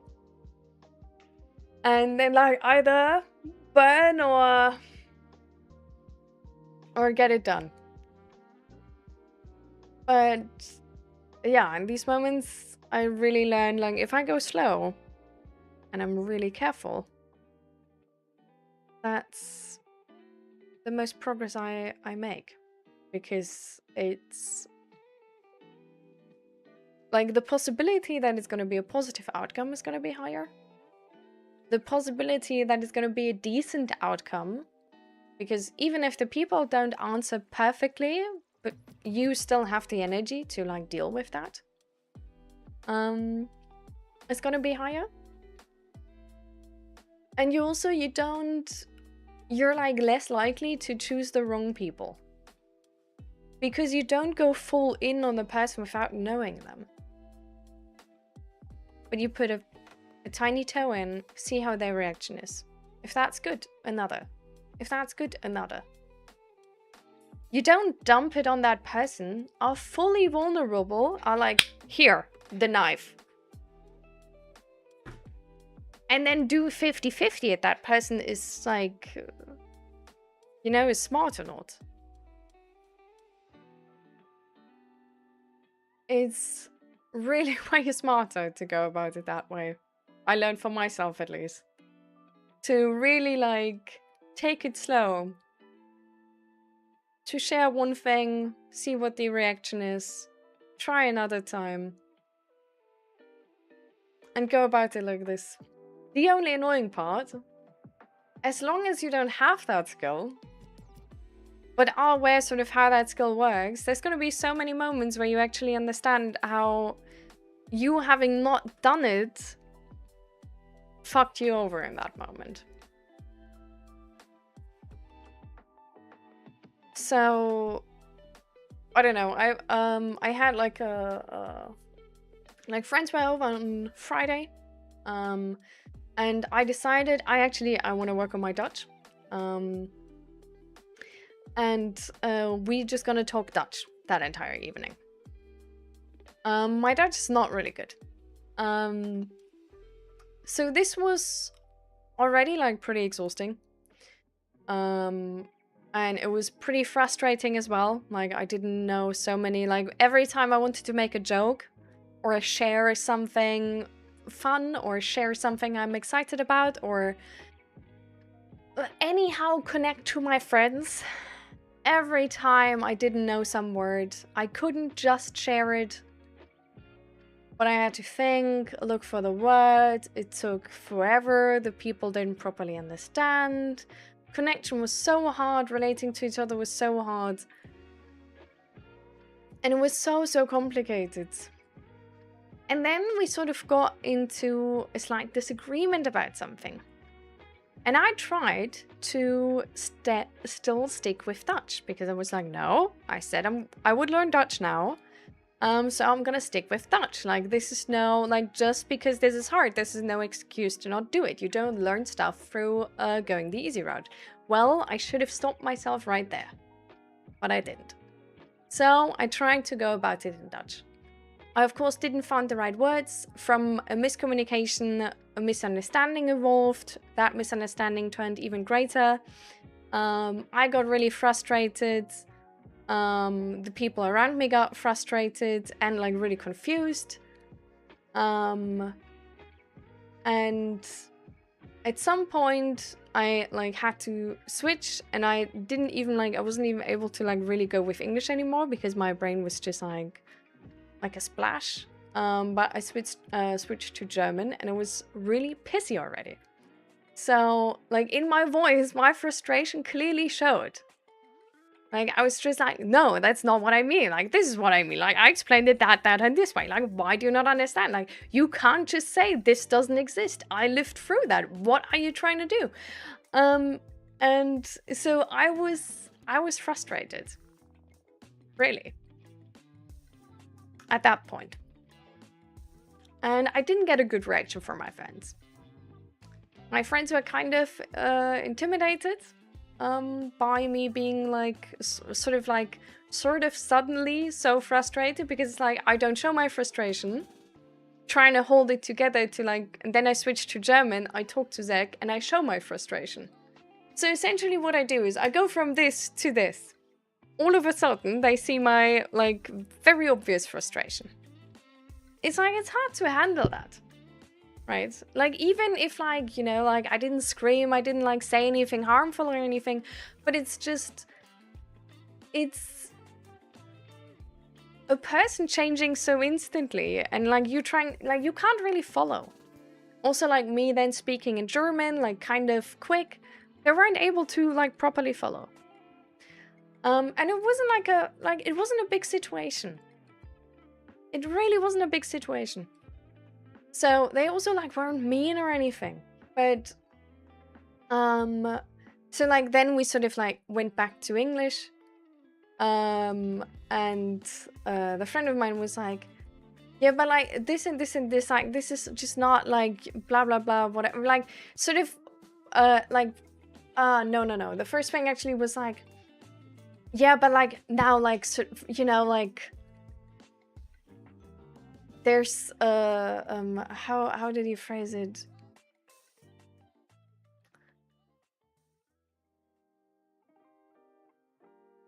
Like there's no need to be angry about us. Like we're just trying to like let's get back to the grammatic or whatever, and all of those things.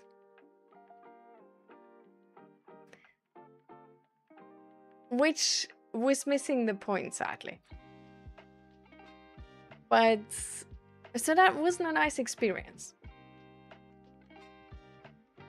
Not a big inconvenience or anything.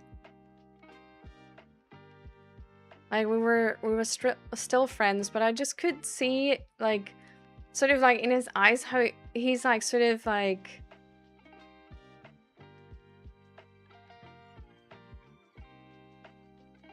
not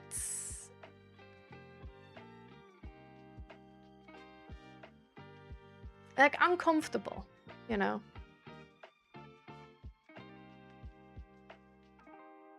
Sort of like startled, a bit threatened maybe, because of the frustration I showed. I'm just sort of trying to, you know, like, hey.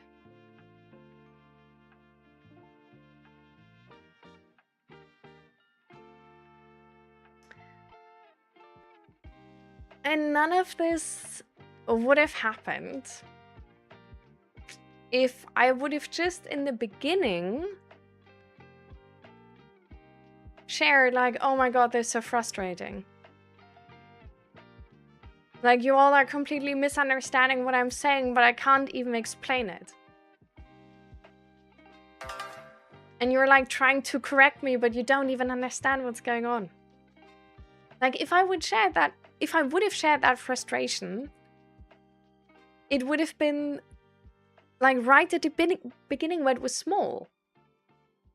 It would have been easy for people to connect to me. But I didn't. Because I sort of like, I didn't really recognize it myself yet. I was so stuck with sticking to Dutch and all of these things. So those are going to be the moments where like, then you notice, like once you're like in that progress of like learning how to talk about your feelings, where you already know what the consequence is if you don't, but you can't properly do it yet. Or like not 100%, and it's always going to be a progress, right? Life is a progress, like you're never going to be perfect. But these are going to be the moments where you then later on think, oh, I could have known. And I do know, but I didn't. You know? And welcome, Lucia! Thank you so much for the raid! This is actually, like, low-key, to me, this is a pity, because I already had your, like, stream open on the second monitor. Was like, okay, like, I'm gonna raid you today and return the favor. But now you're just going offline. Oh, but how are you doing? And welcome to the stream. We're talking a bit about how to unlearn to suppress your emotions and never talk about them, and how to learn to actually talk about your emotions, and how that process looked like for me, and how, yeah, that process is gonna be a whole lot of work and a bunch of frustration on the road, but it's always gonna get easier and easier over the time. So I wanna do the shout out.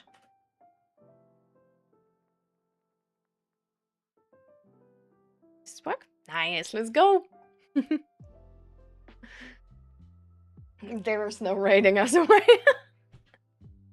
Okay, sure. Ooh, good topic. Yeah, right? Like, do you feel that? Like, I've been struggling with that so hard. For real. Like, when I was small, like, I really learned, like, do not talk about your feelings. Like, don't share weak emotions like hurt, pain, frustration and anger were actually kind of accepted. But, like, yeah, I was really brought up with this, like, you can argue, like, toxic masculinity mindset. So, yeah, so unlearning that with 24 to now 26 and in the future, real pleasure. Yeah.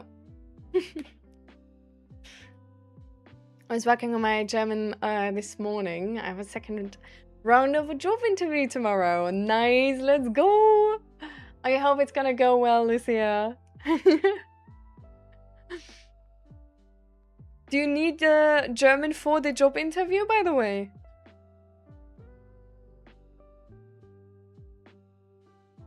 So I gotta catch up with chat a bit, because when I was talking, I was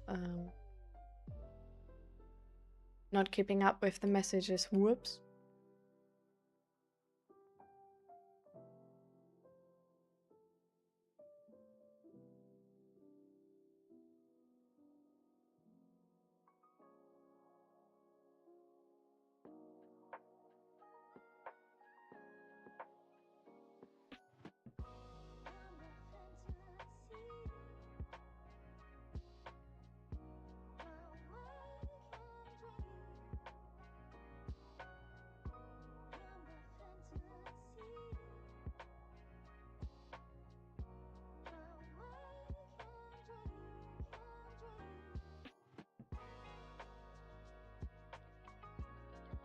Actually, I can like read it out loud.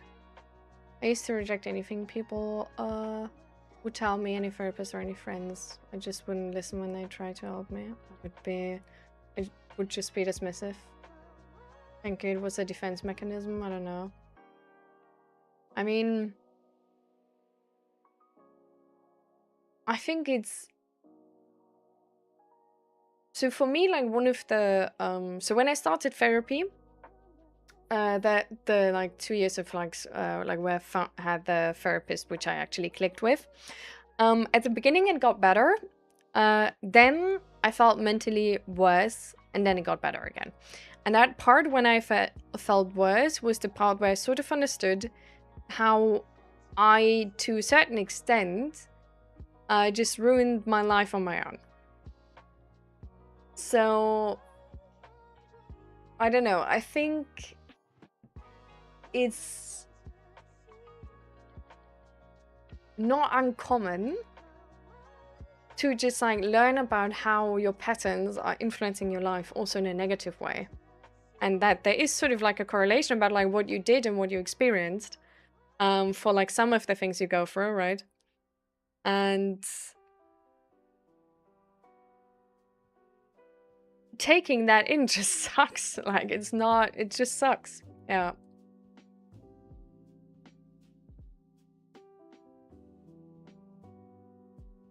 Is it a good idea to open up to people, showing them your weaknesses?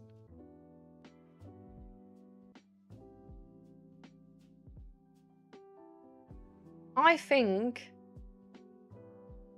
and I have made the experience that if you show your loved one your weaknesses, only then they're able to actually support you. Because they can't help you with stuff they don't know about.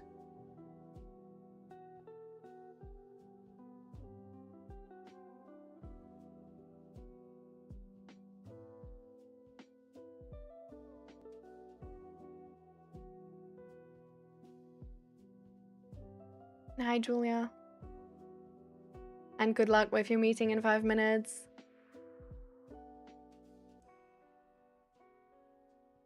It doesn't help that you go to German when you... Yeah, I guess. Was I tested for ADHD? So I was tested for ADHD and got like a negative back on that. But like 5 out of 6. So like sort of like close, but like not it.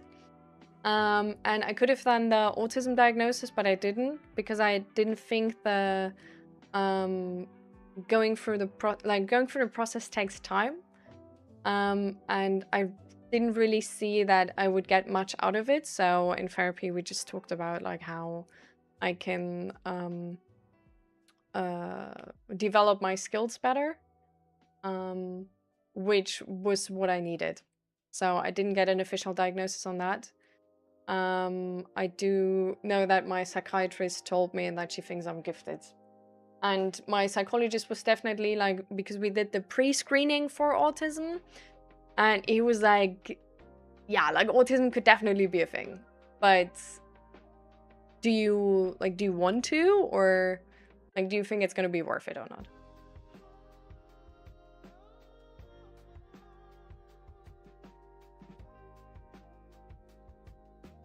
Wait, you live in Germany, Lucia? Oh my god, I completely missed that.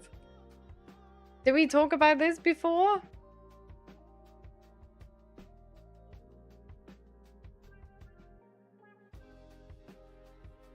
Huh? Sorry, I just messed up my overlay. Okay. Now everything's good again.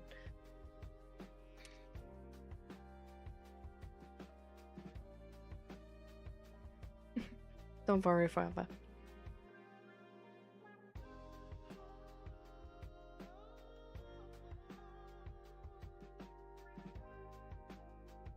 Oh, cool. They really come around. How do you handle, like always like finding a new social circle, like whenever you move? Like, I felt like that's really like, I don't know, like one of the things which like takes real time and effort. Defense mechanism, I've been told I talk too much growing up.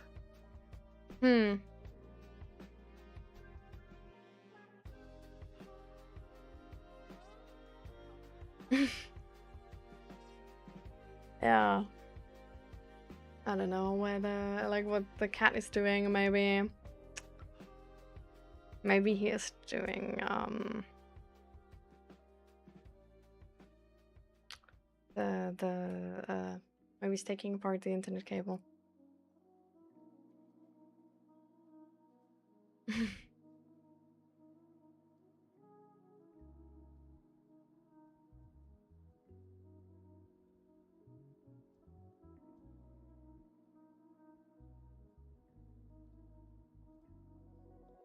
Yeah. Yeah, I do feel that too. It makes me kind of wonder, like, if I wanna just take on like a normal like become a normal employee in the Netherlands as well, because at least then you have exposure. It's like really, I don't know, it's really difficult otherwise. Like my only exposure essentially is like in the supermarket and at restaurants, which is like nothing. So yeah.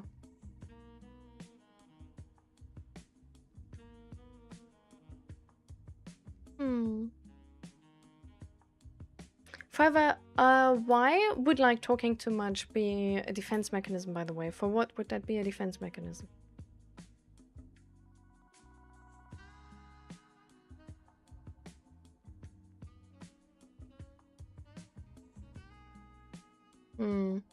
Yeah, well, for me, actually, I do have friends here.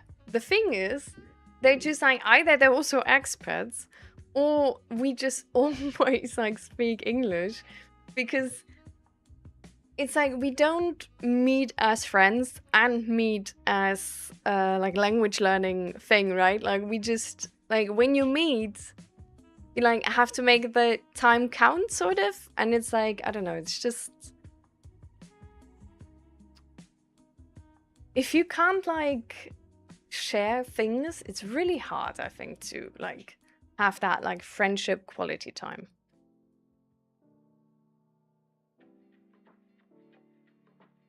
Ah, okay.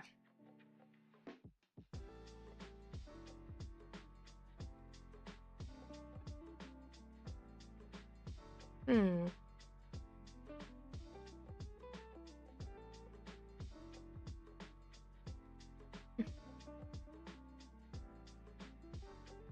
I'm glad you have that positive figure in your life.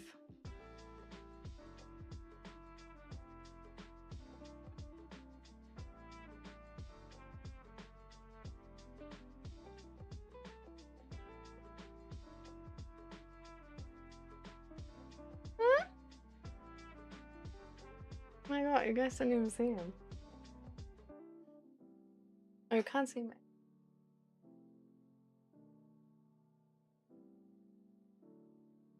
He's laying like right behind this chair.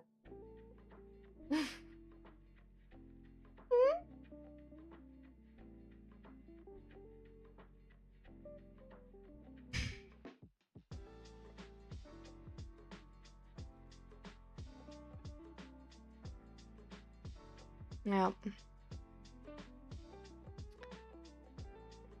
But yeah, so this is sort of like how I learned talking about my feelings, Snugs. So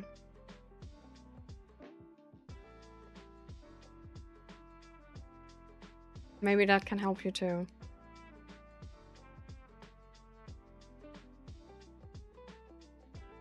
Difficult as an adult, it's hard to find the time, aligning schedules, everyone's tired and stressed.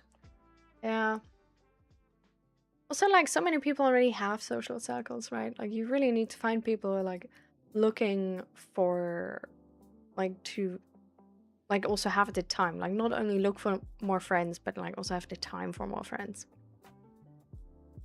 Yeah, I did speak English in therapy.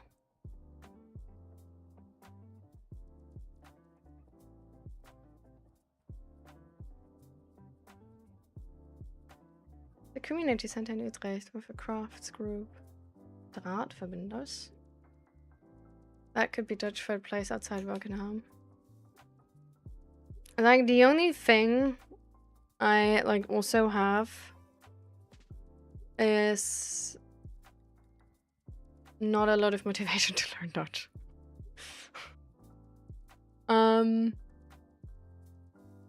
And not a lot of, like, the annoying part as well is that if I over push myself, which like happens easily, I just get more headache from speaking Dutch, like concentrating so hard.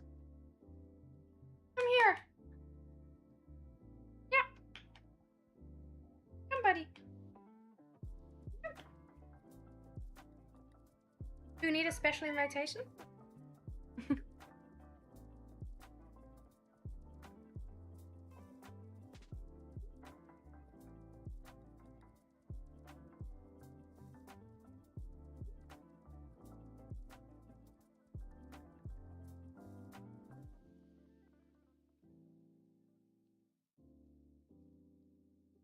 I love this if he puts his ears back like this.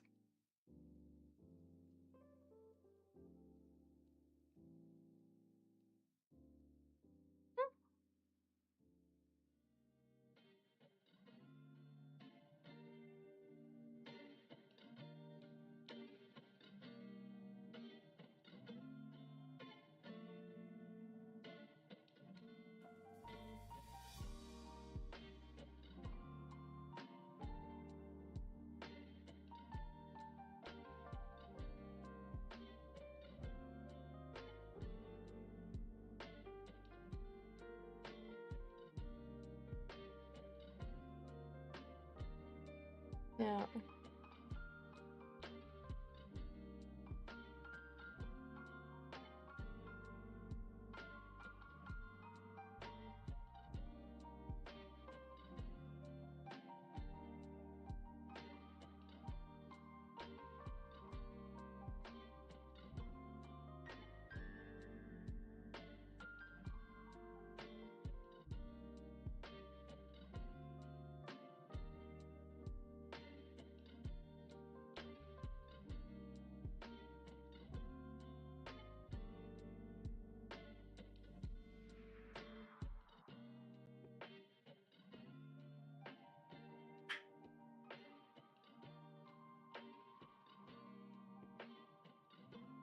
I have written to check on your Dutch in a few years.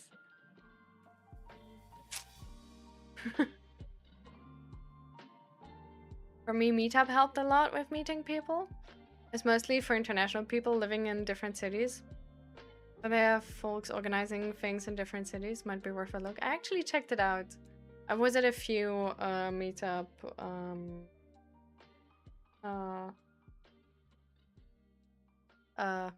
meetups.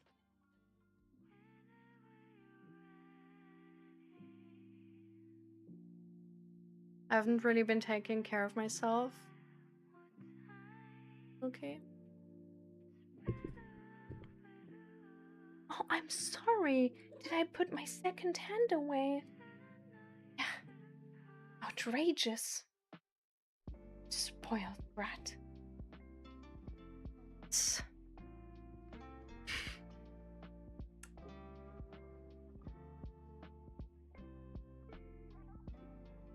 I barely can. There may be like a small thing you can do of yourself to take care of yourself.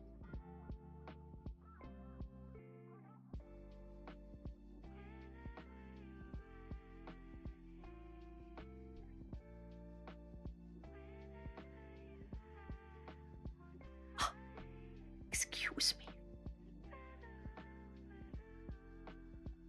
Please. Like, I know the scratches are good, but don't... No claws. Otherwise I need to make the scratches less good.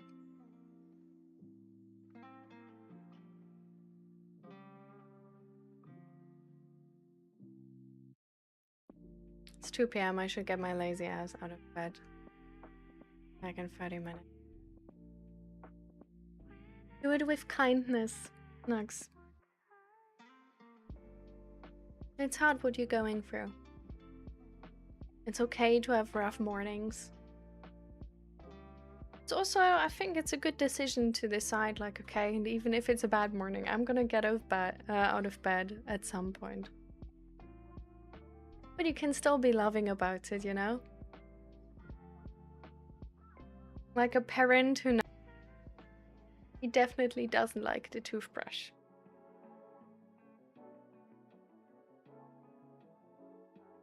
Some things we have to do, even if we don't like. But there's still space to be kind about it.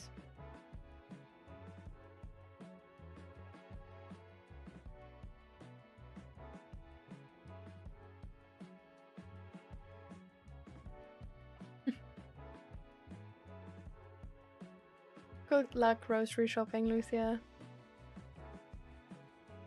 And let's go, Fluffy.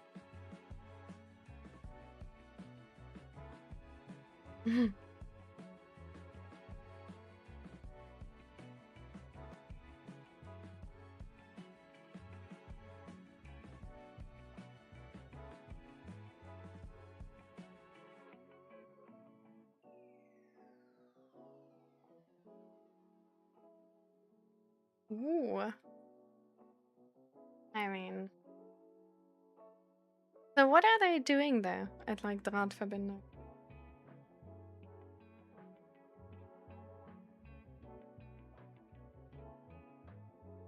Get him, bro. He's depraved. He behaves like he never was cuddled.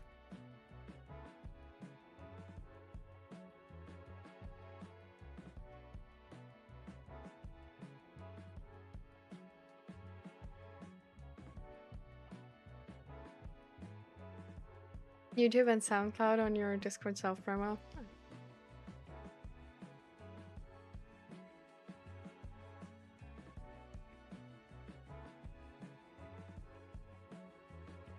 Yeah, then? You want?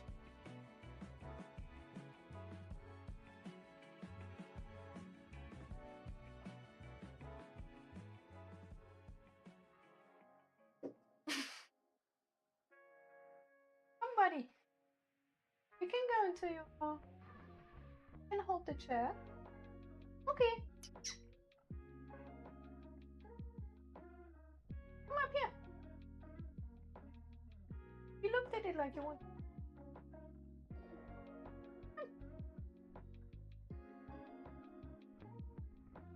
I'm still trying to, like, get scratches, like, from the chair and everything.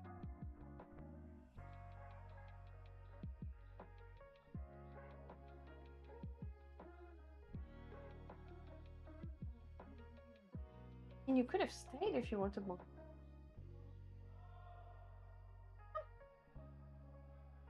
Well, come here. Yeah, you figure it out.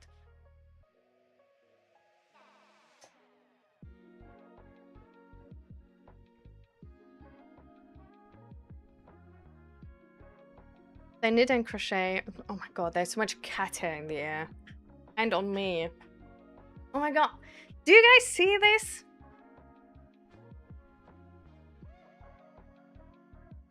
Do you guys see the amount of cat hair? Wait. Can you see this?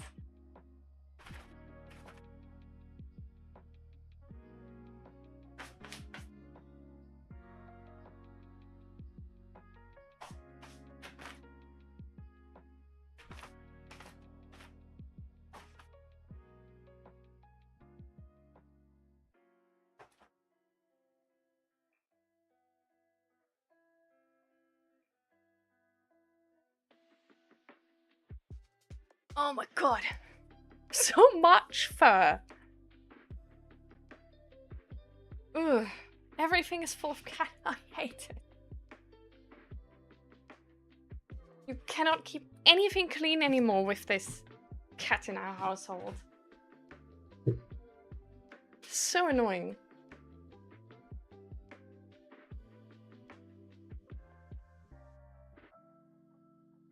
Maybe I need to make him like a tunnel he can like squeeze through, but it's sort of like, you know, like brushing him at the same time. Then he can like sort of brush himself. Like if I engineer it good enough, it might be like really fun to him, and then he's just like always like freshly brushed.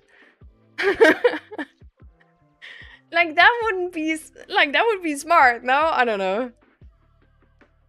Cleaning the tunnel sounds like a massive pain though. Yeah, I guess. Maybe...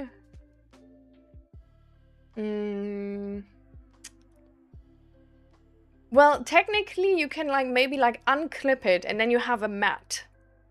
And that mat you just shake outside and then flip off the neighbors and say success or and close the door again.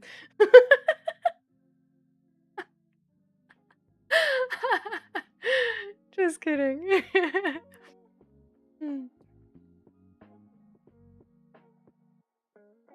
Yeah, we have like we have the normal like brushes, but it's just not enough.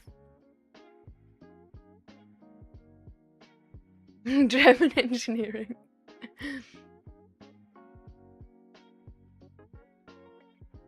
It's as great as it sounds.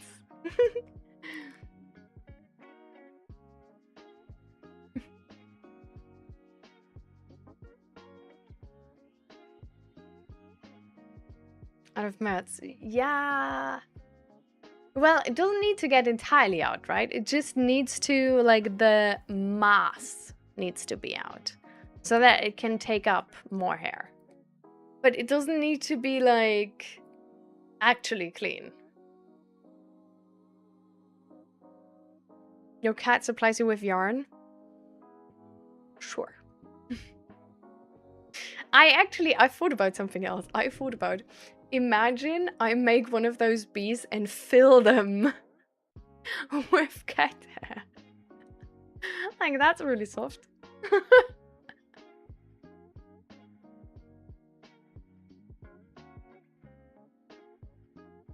I mean, can't give it to a person who's allergic to cats, but you know, apart from that.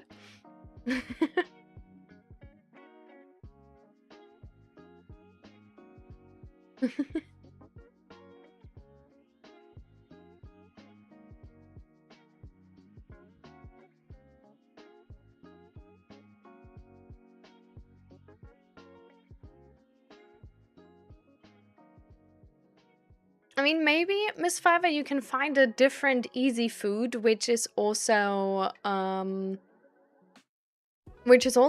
like, you know, like more nutritious than Dino Nuggies. Like, there's a lot of like ready-made foods nowadays. There's surely something which is a bit more nutritious than Dino Nuggies. Apart from that, though, there's people who turned like 90 eating like, what was it? Toast with mayo and ketchup. I heard from like a neighbor, his like granddad always ate that. Just like toast, mayo, and ketchup. That's it. Where it's like, it's insane that he got that old.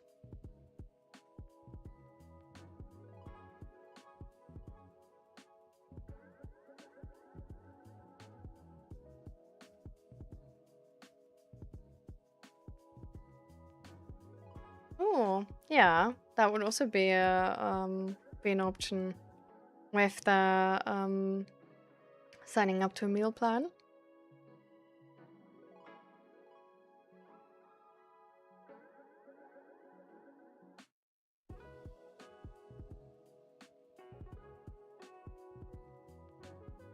What do you have against Dino Nuggies? They are great. They are great, just not 24/7. Like with everything in life.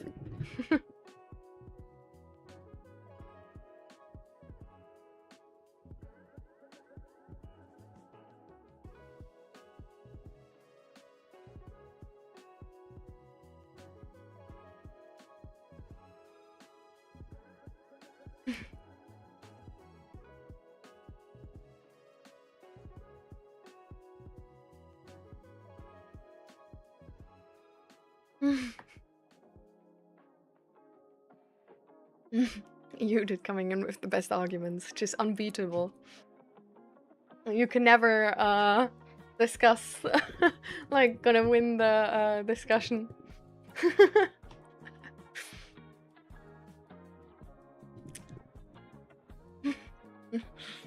Does it but sounds like bud? Thus it doesn't count. There's nothing you can do. Sort of like the Uno reverse card. Or like, oh my god, there's, I don't know if this ever was a thing for the sort of English speaking community. But in the German community, there was I don't know, like no, it was later. But when we were still young, sort of around 13 or something, there was this thing of like mirror. Just saying like, well, they would say Spiegel because that's the German word for it, but they would essentially just say mirror. And then it's like, it's the exact same like Uno reverse, just different word, but that was also just unbeatable.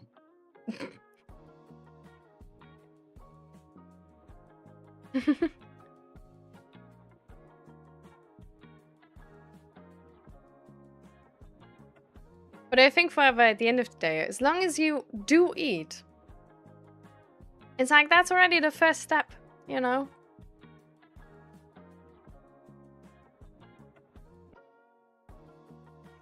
One thing we learned was yes, but, and practice means no, because.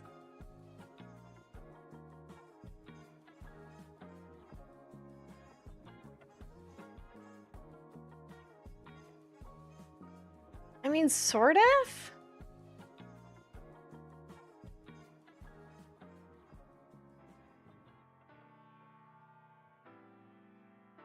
I wouldn't necessarily say so, no.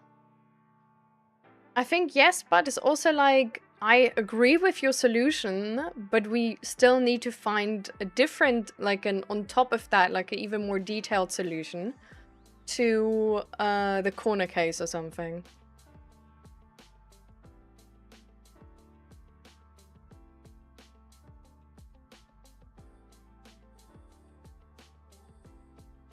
I mean, maybe you can just like make a habit out of eating at different times of the day forever. Like, that's what I try to do.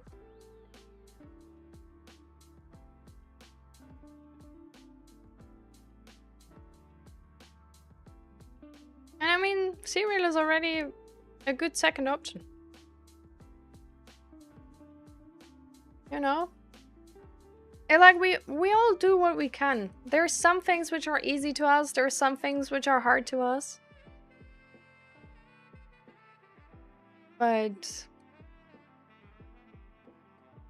I don't know, we all have to choose what like really matters to us. What is worth the effort and what isn't.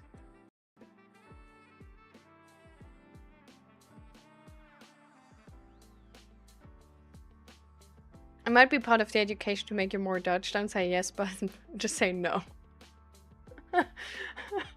Oh my god. I would be insufferable though. I say yes, but so often. Like, I always say yes, but to talk about the corner cases where the solution doesn't work.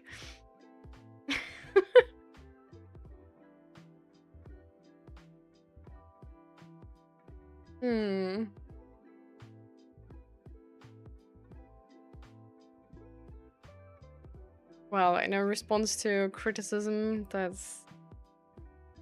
I get why that feels dismissive.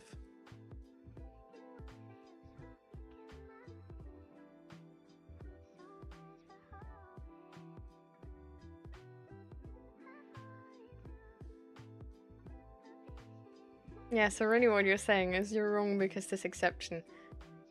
Yeah. But this is gonna hurt the ego of so many people. I don't know.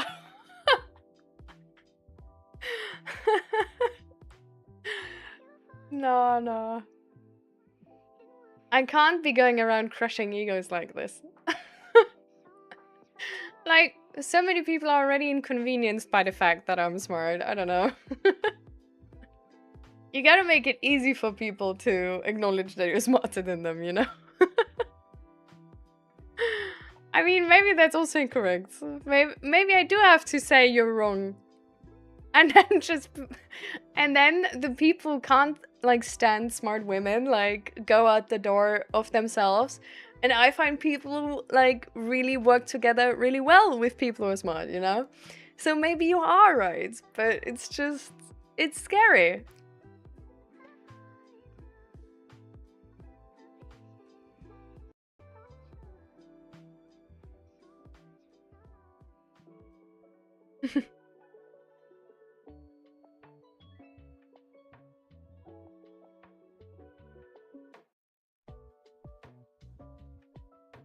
What is asynchronous? Asynchronous development. Supposed to be gifted, but it feels cursed instead. Habit.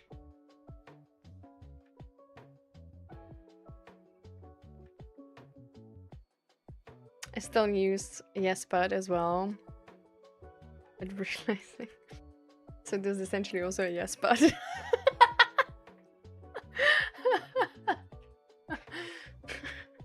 No. This is like, I agree, but.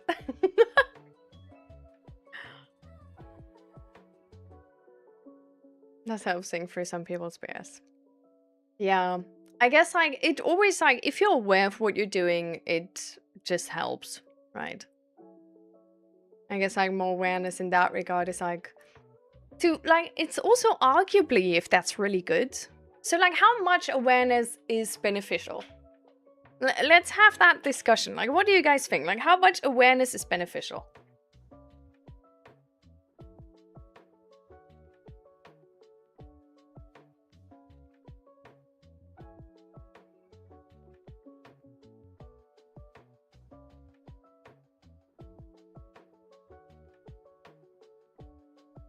Be audacious and just say no.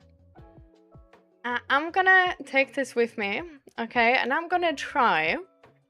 And I will let you know how the reactions are gonna be, okay? If I lose a friend because of this, guys, y'all need to go eating with me. And learn Dutch with me. That's the deal, okay? And I get flowers on my birthday.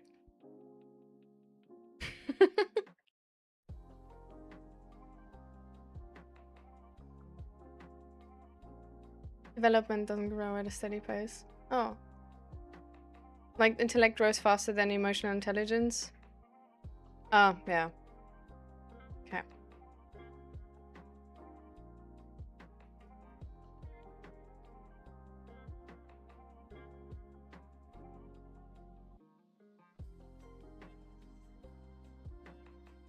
Use and instead of but?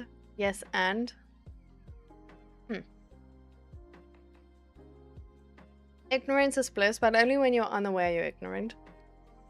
Beneficial to whom? For good life, for yourself.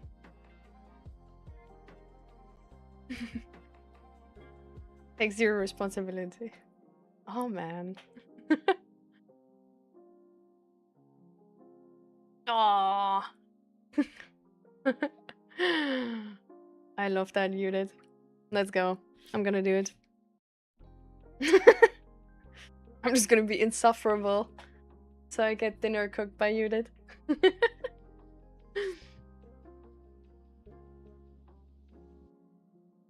It's like my internal is split into 3 different OS kernels. Wow. It's like I sort of experience giftedness sometimes as this really weird feeling that you feel like you're an alien which is stuck in a human's body. I don't know if this is like relatable for like other gifted people. Maybe this is sort of like also because of this like sort of unique combination of like, well, unique.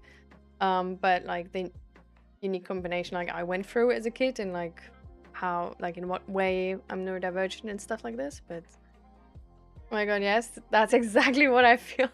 Well, okay, so apparently it's not just me. But yeah. It's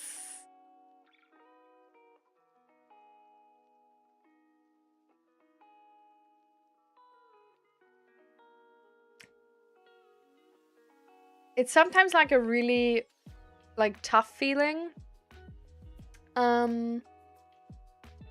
Because it's like kind of isolating. What I sort of like learned with it is that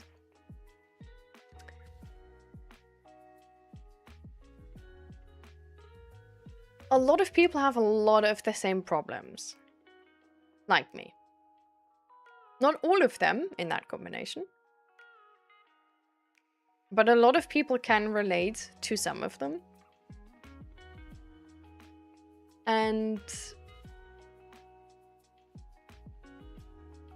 I feel like that really, like, there's a certain amount of superiority, which is, let's say, righteous, because you are like you're gonna end up in situations where you are smarter than others. But it can't, like, it's like really harmful if it gets to a point where there's actual sort of like, I'm just better than them. And to me, this like really understanding that there's a lot of people which relate to some of these things really helped me with this picture of like this like superiority. Because it was like, I don't know, like struggling with my feelings, like struggling to figure them out or like to feel them is a very common experience. Like feeling like you say something smart and the other people can't take it is also a very common experience. Not only to smart people, it's also really common to non-smart people. Like, there's so many people in comment sections who are like, yeah, it feels like I'm the only like smart person, everybody else is stupid. And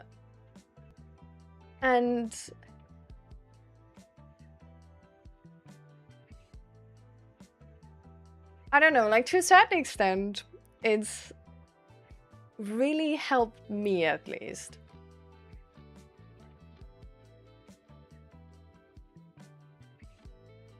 To be like, it doesn't...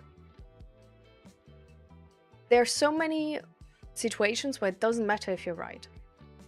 It doesn't matter if your prediction of what that person would do or wouldn't do is correct. It doesn't matter if the factual thing you sort of like discussed about is correct or not. So many situations are actually inherently social that just... Being right alone is not worth as much. Like, I knew when I grew up, I thought it would be worth like anything, and it would be the only thing which is like important. And I know that back in school, when I was like really small, I actually thought like I was like so like out of touch with the other people because I had like childhood trauma and everything to go through, that I didn't really notice the difference between me and others.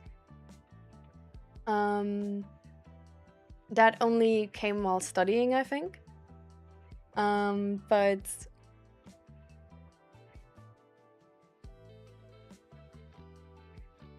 I don't know, it was really, really important actually to understand my weaknesses. And how my weaknesses and also my strengths are very, very often and common seen in society. Not maybe in that combination, but in general. And that a lot of the things I'm going through, other people go through as well. A lot of the things I feel, other people feel as well. A lot of the things I struggle with, other people struggle with as well. A lot of the things I do wrong, other people do wrong as well. A lot of the things I do right, other people do right as well.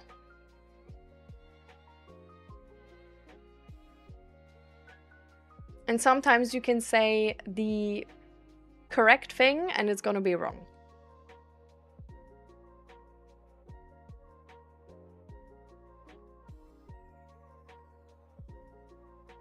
Like, there's so much complexity to all of it.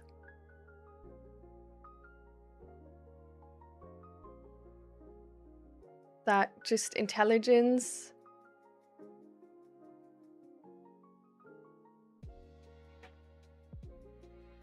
it's not worth everything.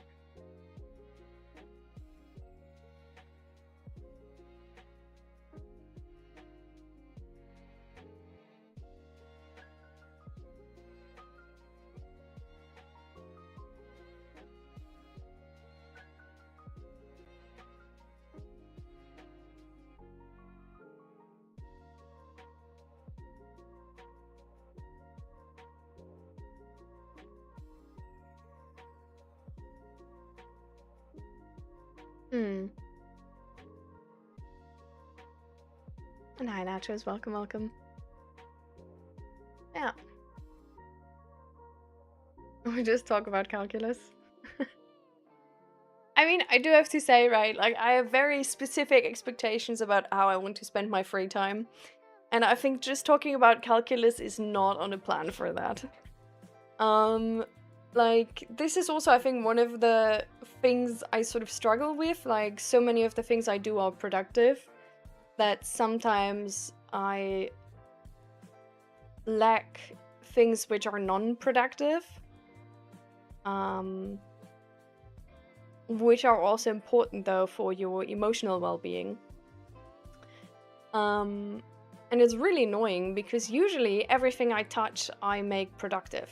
So it's really...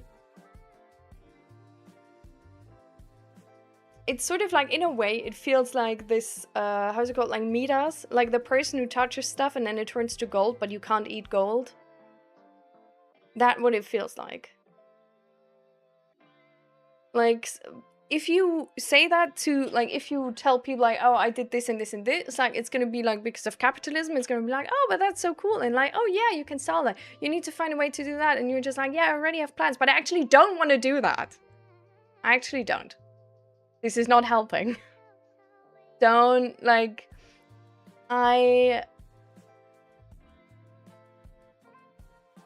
yeah. It's just not everything. And you can't fulfill all of your needs with doing things productively. There's some needs where you need to do things not productive to fulfill them. Don't turn your hobby into your work. It ain't fun. I'm doing this the entire time. The entire time with everything. Look at this stream. Like, look at this stream. Look at my 3D modeling. Look at how I use the 3D printer. Look at the crochet stuff. Like, I'm low-key like trying to sell. Look at when I read, like, there's, like, I like making pictures. Now I'm employed for like for taking pictures, and, like, well, not employed, I'm self-employed, but you know, it's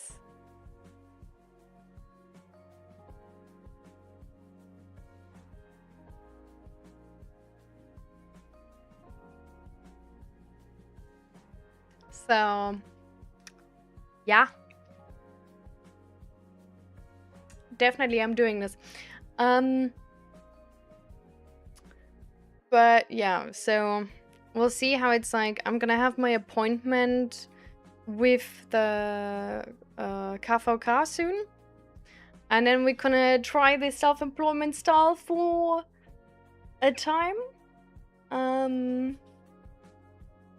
Probably like a year, something. I'm gonna give it, and then I'll see if it's like how I like it, how it feels. And if I don't like it, I'm gonna stop it. I'm gonna use what I programmed to get into, like, a coding employee relationship. Then we'll see.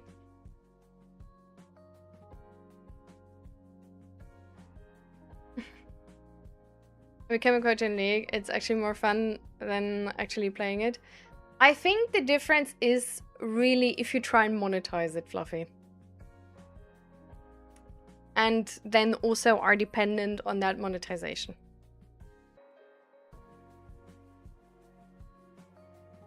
Maybe. Like, if we're talking about, like, not making it your job. And then it's like that there's sort of like a pressure to, like, make it work.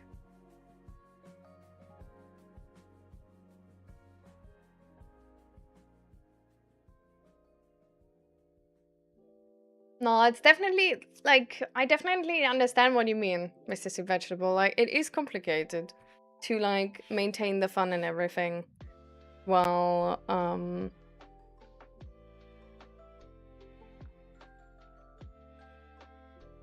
I guess, like, having to do it on days where you don't feel like it. Yeah. You have my psychology appointment today?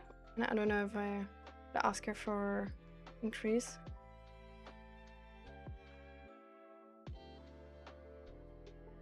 Maybe if ever you can talk about this with her. Just a psychiatrist? Okay. But maybe you can just, like, talk about it, like, talk about how you feel, and that you thought about, like, maybe an increase, but the worries you have maybe around that, the hopes you have around that. I think that's maybe best. Yeah.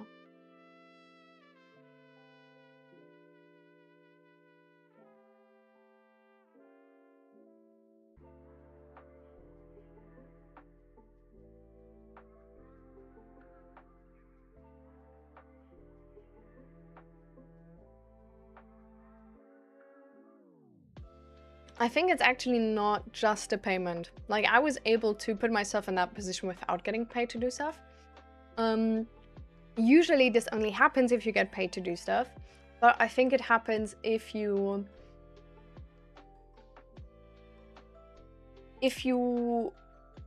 forfeited the freedom, I don't know if that English word was correct anyways, to not do the things you don't like about it.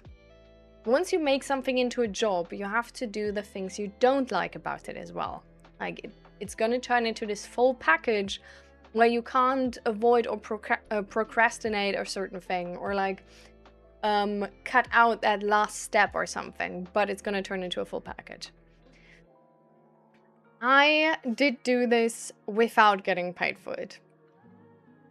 I would argue that's actually more frustrating than getting paid to do the annoying things.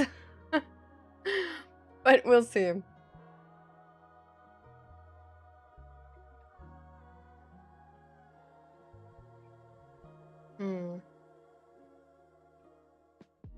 Alright, be right back, Fava.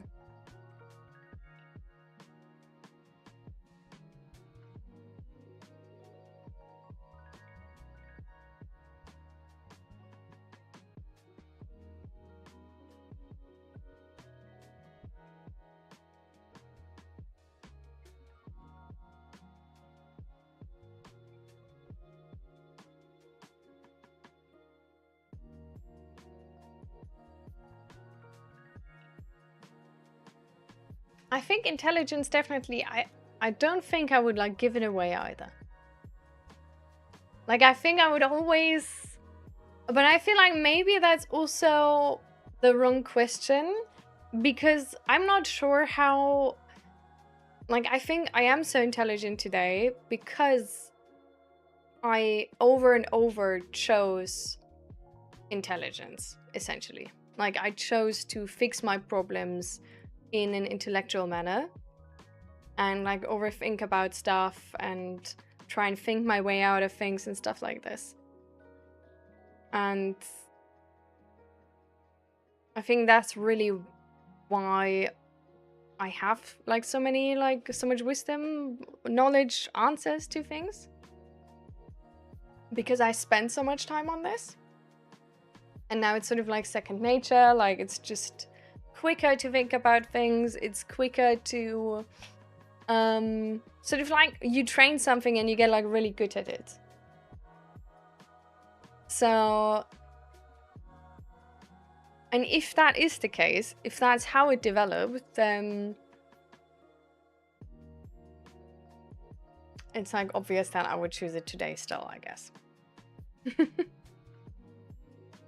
Or that I like wouldn't give it away.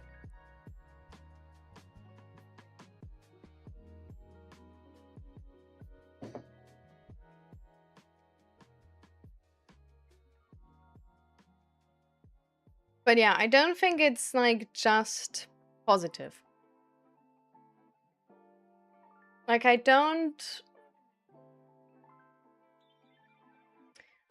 like not sure how it entirely works, right? But I think if you try and make logic based on the very basics of developing skills, which is you have a limited amount of time and resources, right? Time being one of those resources, but also like mental energy and also maybe like money to like invest into getting books or whatever, right? There's a limited amount of resources, how you can spend your day. And if you spend a lot of those resources on like intellectually progressing, then you're gonna get better there, but then you don't have as many resources left for like other types of progressing. And I'm not sure if that's really like as like closely connected, but I could argue that, or like I would argue that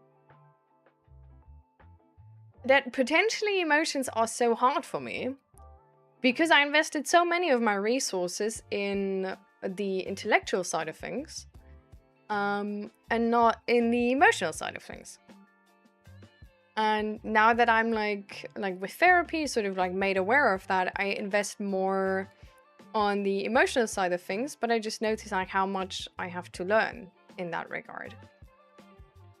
And I feel like maybe the people like didn't invest too much in like the intellectual side are able, like, have been able to invest more into the emotional side. Or I don't know, like, for example, like enjoying life has a part to it, which essentially is the enjoyment of it, right?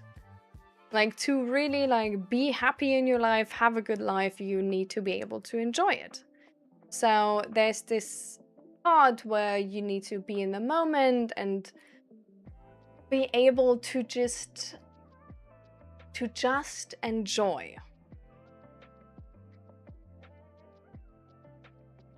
And to me, that's sometimes kind of hard. And I think that's because I didn't really spend a lot of time of like, you know, getting good at that. Because I spend so much time on the intellectual thing.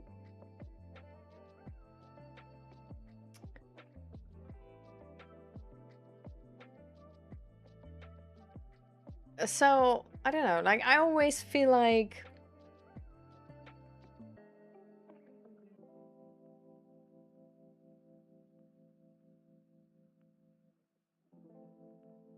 there's like not only advantages to it. Like I believe in this sort of like to me it feels like a truth that like whatever you're good at, there's something you're bad at.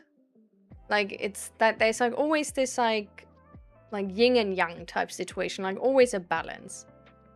Like you're not just better at things. And that, for example, like with, I don't know, like being gifted and like being right oftentimes comes social isolation, for example. Or maybe the struggle of like really being tolerant and being open and like all of these things.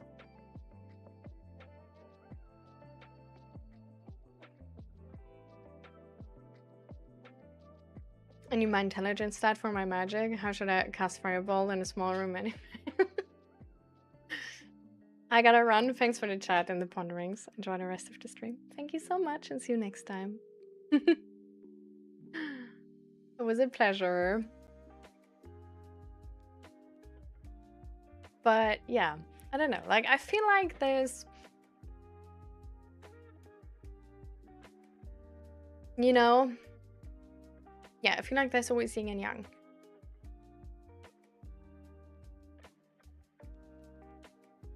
For example, I don't know, like being really good at like making hard decisions or something like this. It's probably also like one of the things why I'm like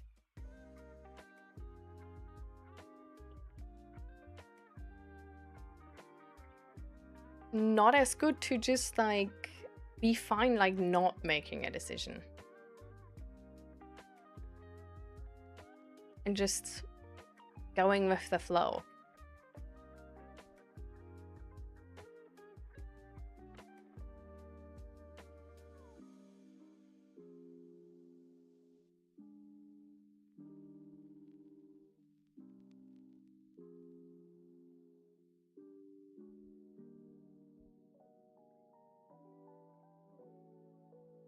Yeah. This is definitely like, I think like nobody's perfect and there is no perfect and there's not gonna be a perfect life either. So definitely agree with that.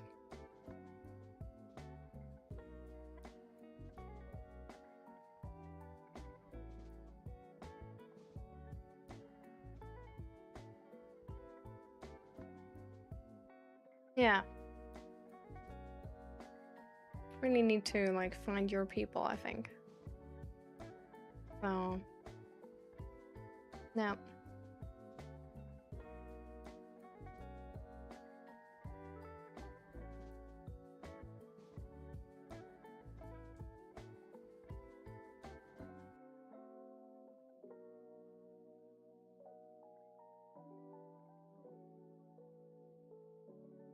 What? Do you... Does this have a color, by the way? Or like, well, it definitely does, but like... Is it like a good color or bad color? Does the presentation influence the color? I can get a nicer glass.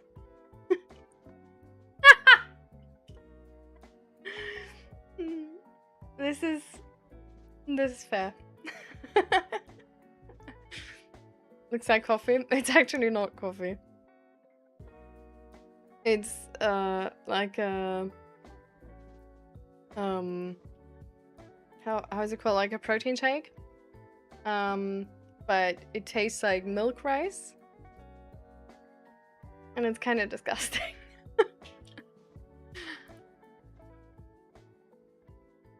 I was drinking straight from the blender. Yeah, I guess. But it's like protein shake, right? Like you always need to blend it so it's like properly mixed. And like I'm not gonna get a new glass for this. Like I don't want to drink out of that glass after I put the protein shake in it. And then I need to wash another glass. Hello? Like I'm not gonna be insane.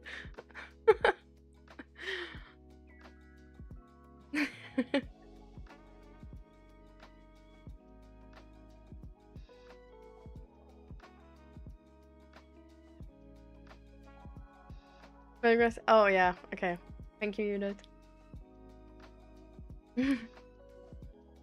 And hello, Endorphin, by the way. Welcome, welcome. How you doing? My mama used to make me take fish oil pills. Most disgusting thing I ever had in my life after goat brain soup.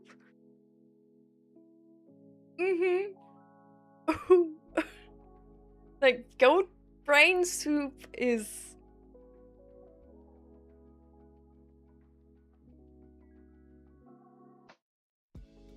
is a thing, I guess. Is something. Yeah, indeed. It is something.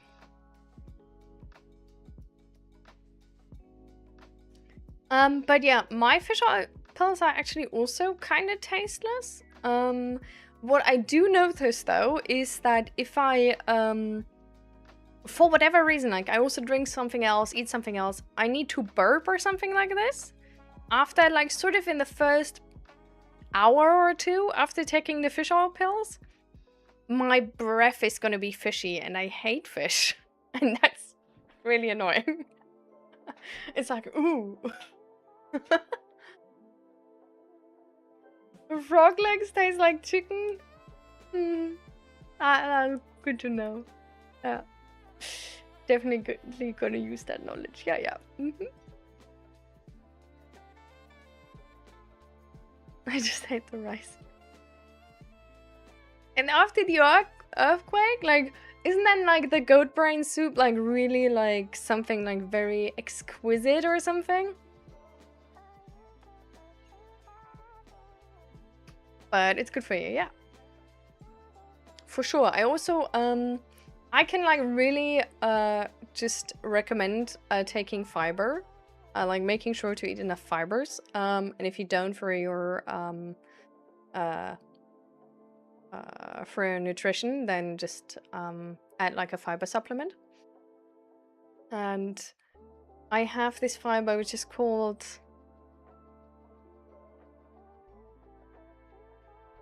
Flohsamenschalen halt, huh? Judith!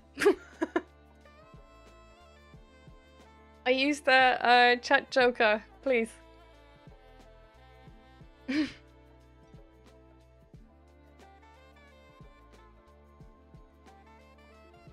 hi Navandro, welcome, welcome. Thank you, thank you. I really like the color as well.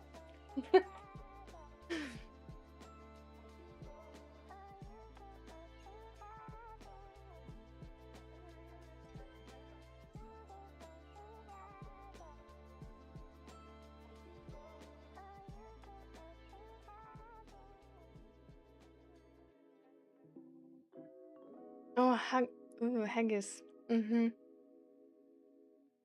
Delicious? That must be the sarcasm. That must be the point sarcasm. I actually do know people who don't like who wouldn't say this sarcastically. So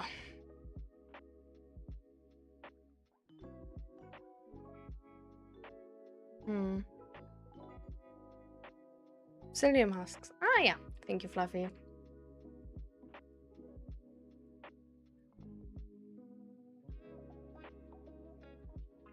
Where did you take the chocolate? Yeah, but I use psyllium husks, and you need to like drink a lot of water with them, and it's kind of like meh to like eat them, but they're not that bad. Like for like a fiber supplement, they're really decent, I think. So can only recommend.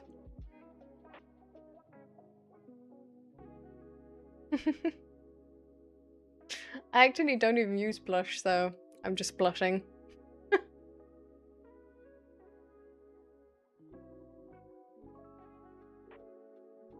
Black liver with.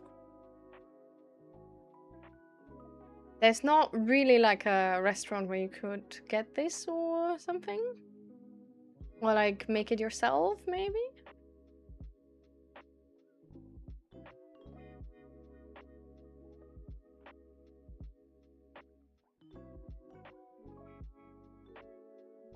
Can imagine, Avandro.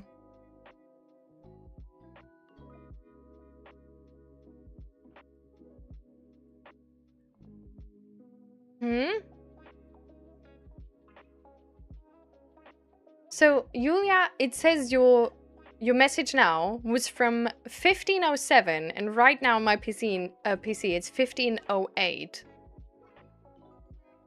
I was just... Do we have a crazy delay? Because your last message was... I don't even know. But we're like very far from that.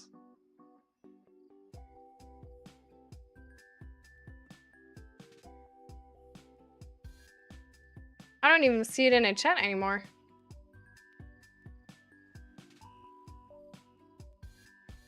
Like, maybe... Can somebody tell Julia to maybe, like, reload just to make sure?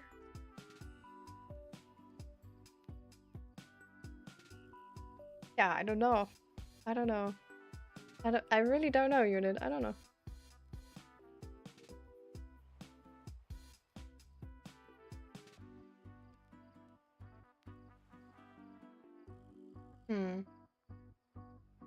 Now, I do have to say, like, I'm mostly vegetarian, but I think using the entire animal is more respectable than only using parts of it.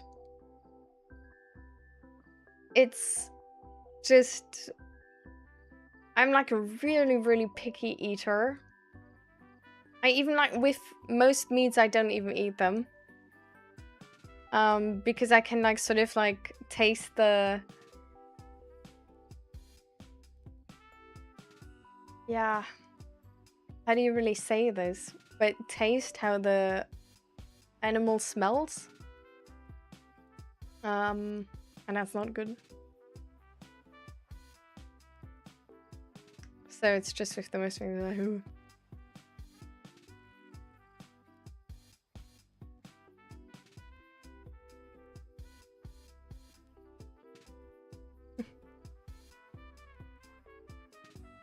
Thank you, Fluffy, for being here. Don't worry. I got this.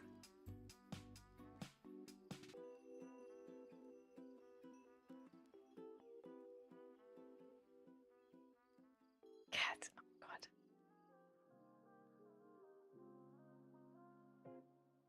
Thank you, Fluffy, and see you. Bye.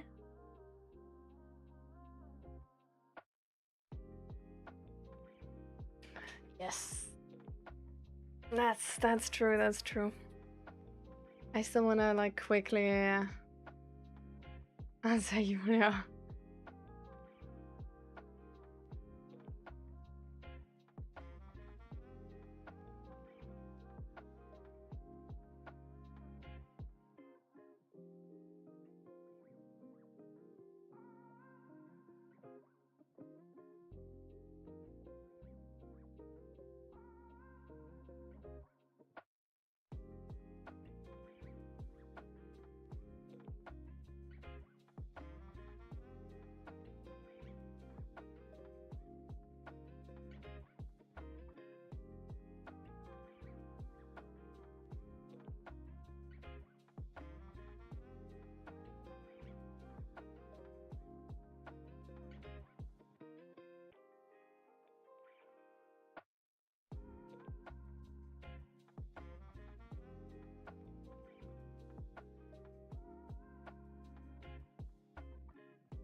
Mm.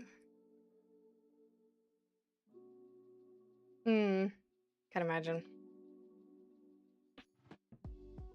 You also gotta go, Endorphin. But thank you for being here. It was a pleasure.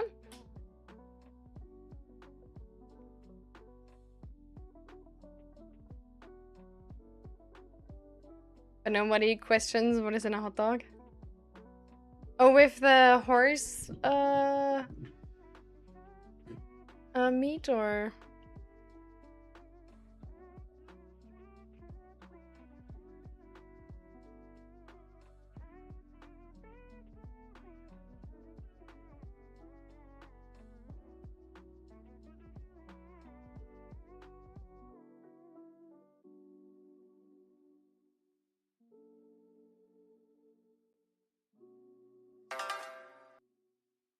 Oh, actually, I also apparently don't know what's in a hot dog. I don't know. I just had like there was once like in Europe there was like a huge like horse meat how do you say this, like scandal that it was like used in like a sausage or something. And hi Happy, welcome, welcome, thank you for the follow.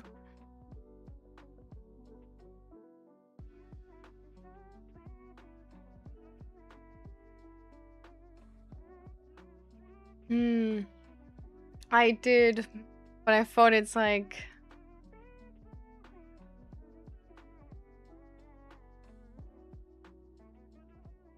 I just didn't really know what to say forever because it's like, you know.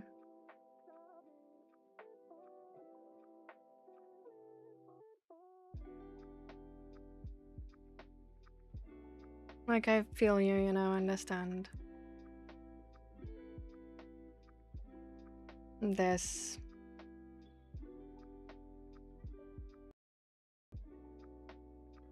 I think it's just really like slow process over years and years and years and hoping for the best, but recovering from like major trauma is always incredibly hard. And definitely, like you say, does influence your life. Alright, Endorphin.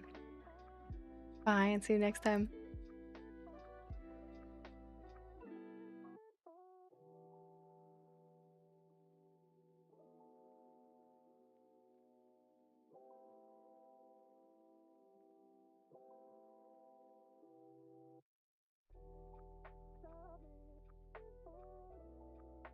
But yeah, that's...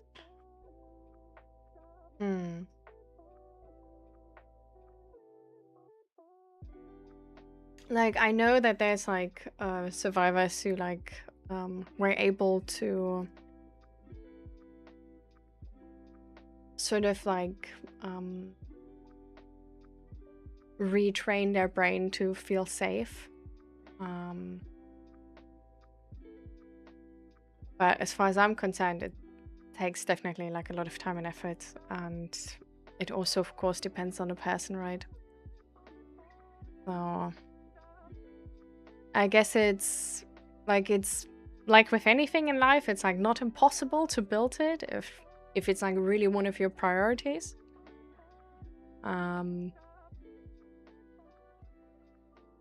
But yeah, the amount of effort it takes really needs it to be a priority for like, I guess like also depending on the person, but it's a good amount of time. And I think it's fair to just be like, that's not really worth it to me, or I don't have the capacity to build that. It's always your choice at the end.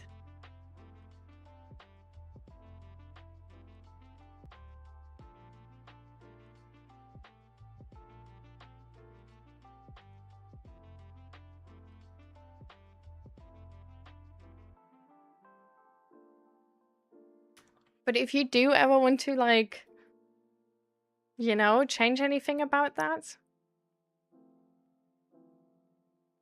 there's psychologists who are actually focused on sexuality as well.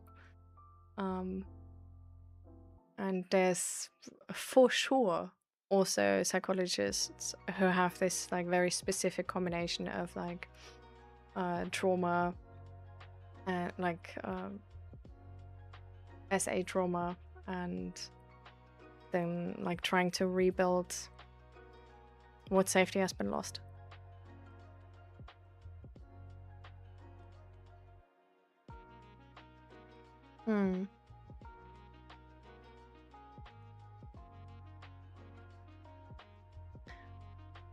EMDR can work for a lot of people.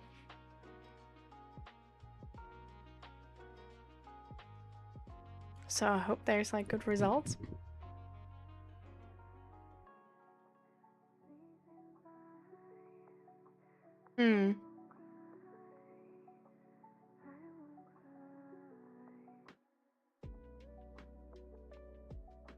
Yeah.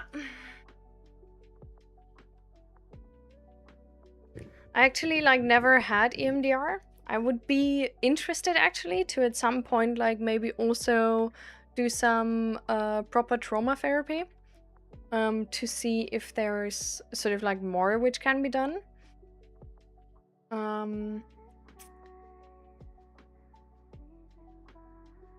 But so far I only had like some how is it called? Imaginary rescripting?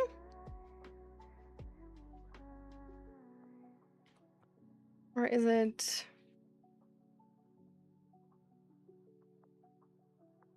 It's rescripting something.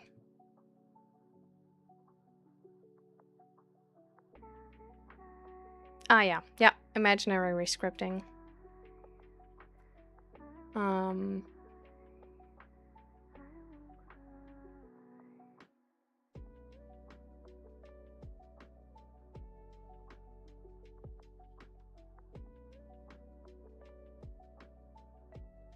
And yeah, that definitely helped. Like I also sometimes have like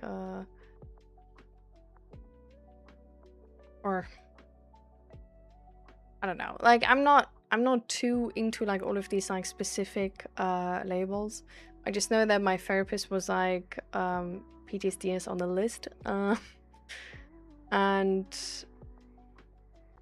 yeah, the things we did was like imaginary scripting and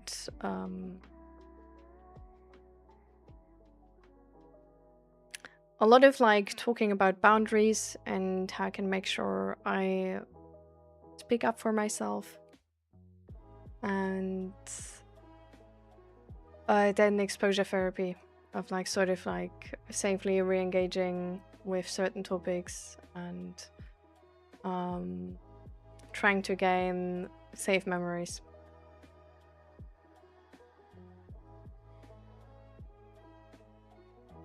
And I'm glad, Julia, you're with us again.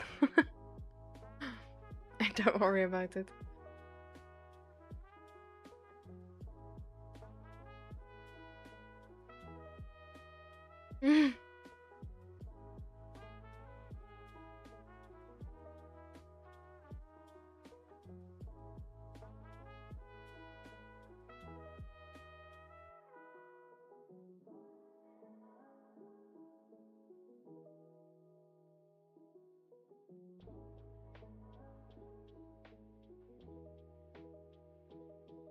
Don't worry about it, Julia.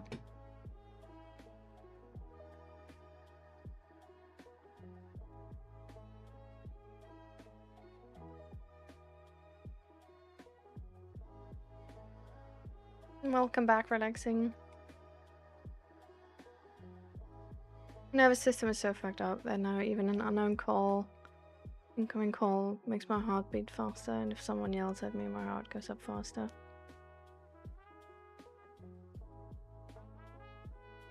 I think somebody yelling at us actually, like, probably for a lot of people make the heart rate increase.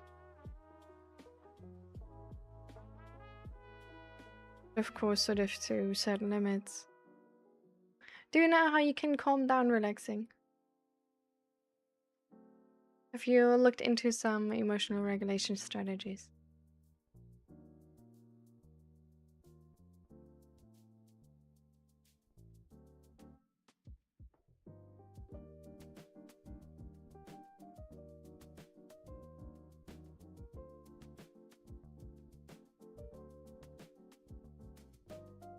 What is ECT, by the way? The short form, I don't know. Electroconvulsive therapy. Oh, this in Dutch, wait. I need English, please.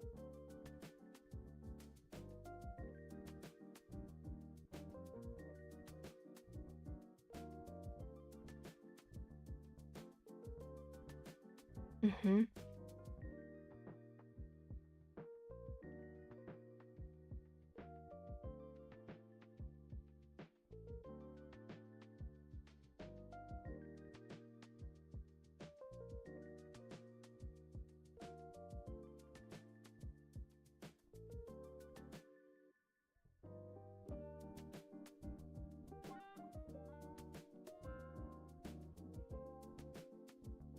Interesting.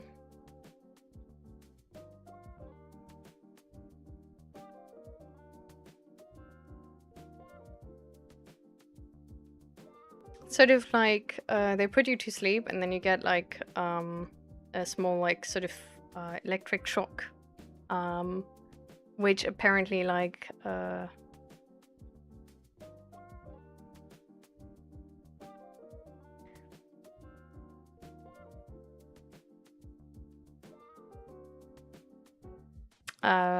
helps your brain to sort of yeah, I guess you can maybe say rewire.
by drinking water and forgetting about it.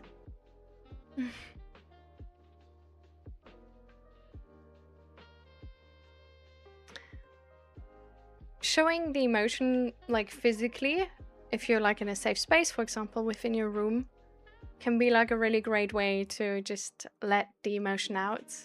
Relaxing. Apart from that, like exercise can be really nice. Or if you really like want to focus on like calming down and calming anxiety down, it can be also really nice to do like deep breathing techniques, sort of like meditation.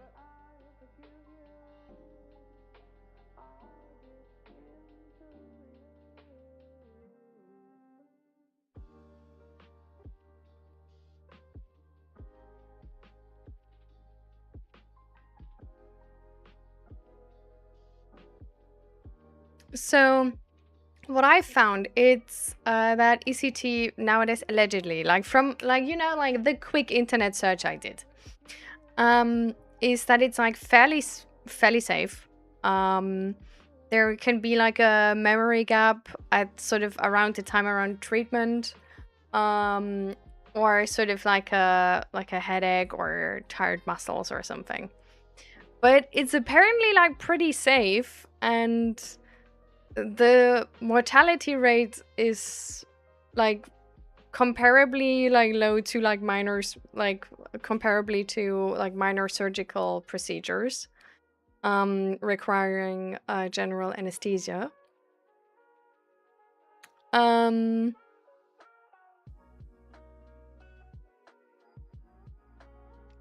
yeah, it's just like sort of like, so temporary memory loss is apparently common regarding the events leading up or during the treatment.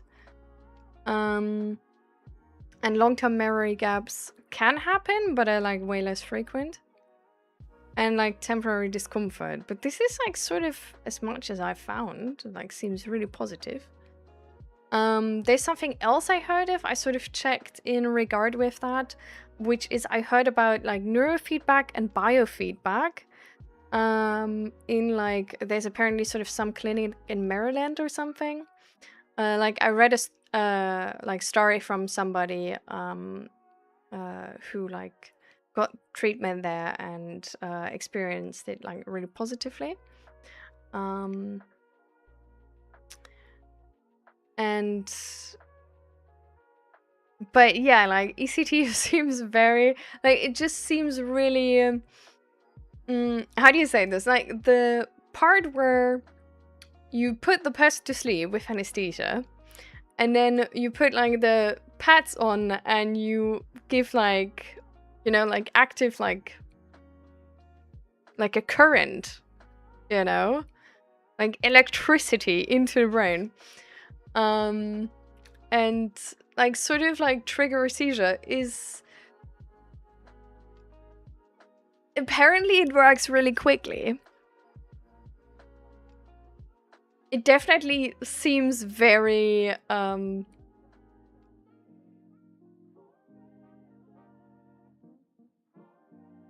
it seems intuitively like it's very unintuitive to like it, I think.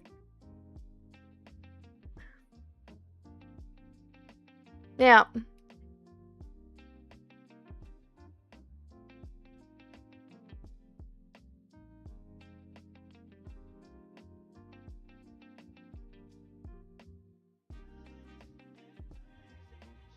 Oh, my partner is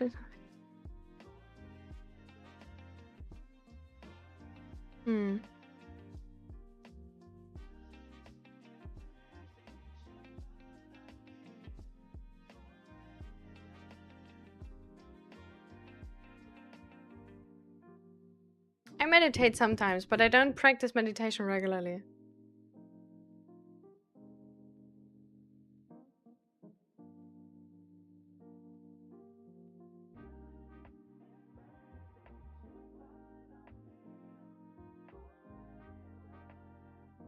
Forever, I don't think it was much about you and more about the treatment, really.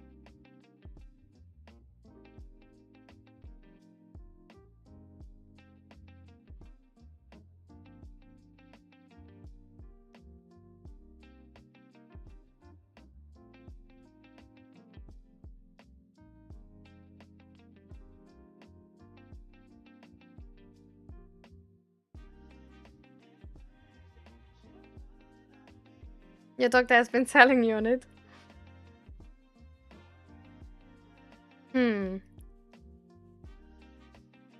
I mean, at the end of the day, further, this is always like your decision, right? Because you're the person who's gonna have the consequences, like none of us. I think I would, like, apart from the doctor, I would personally read up on this. I think this, so the,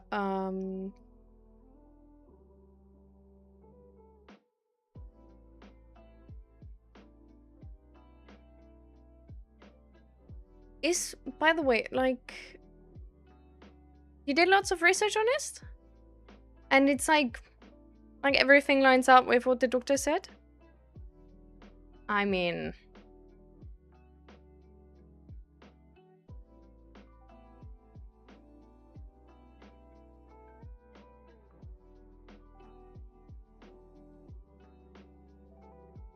So why do you not feel like doing it?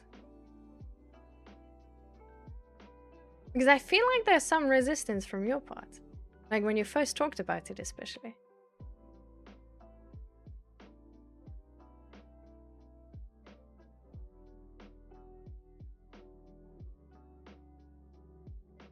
Because it's scary, look how people react to it.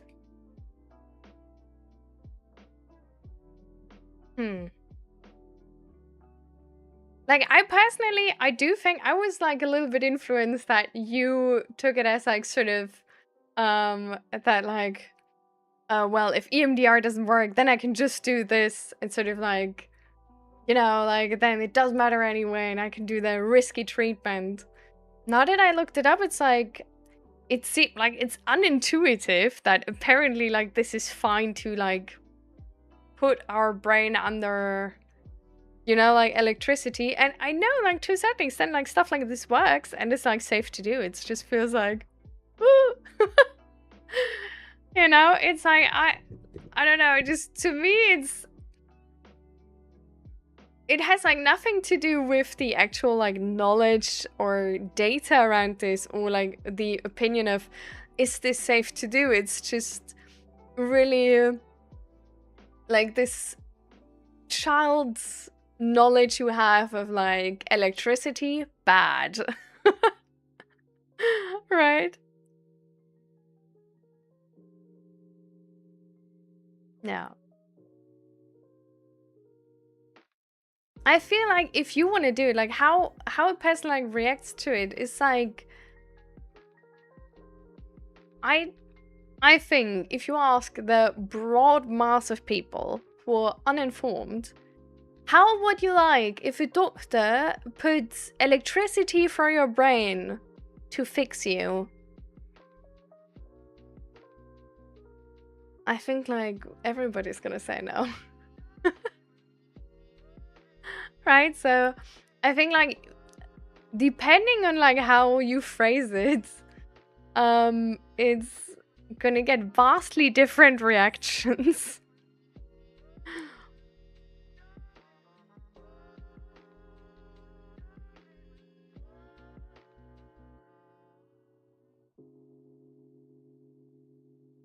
But the last one, who upon me asking specifically mentioned she thinks I have moderately severe depression, and I ever gave tips. Try to declutter your wardrobe. Shall next week.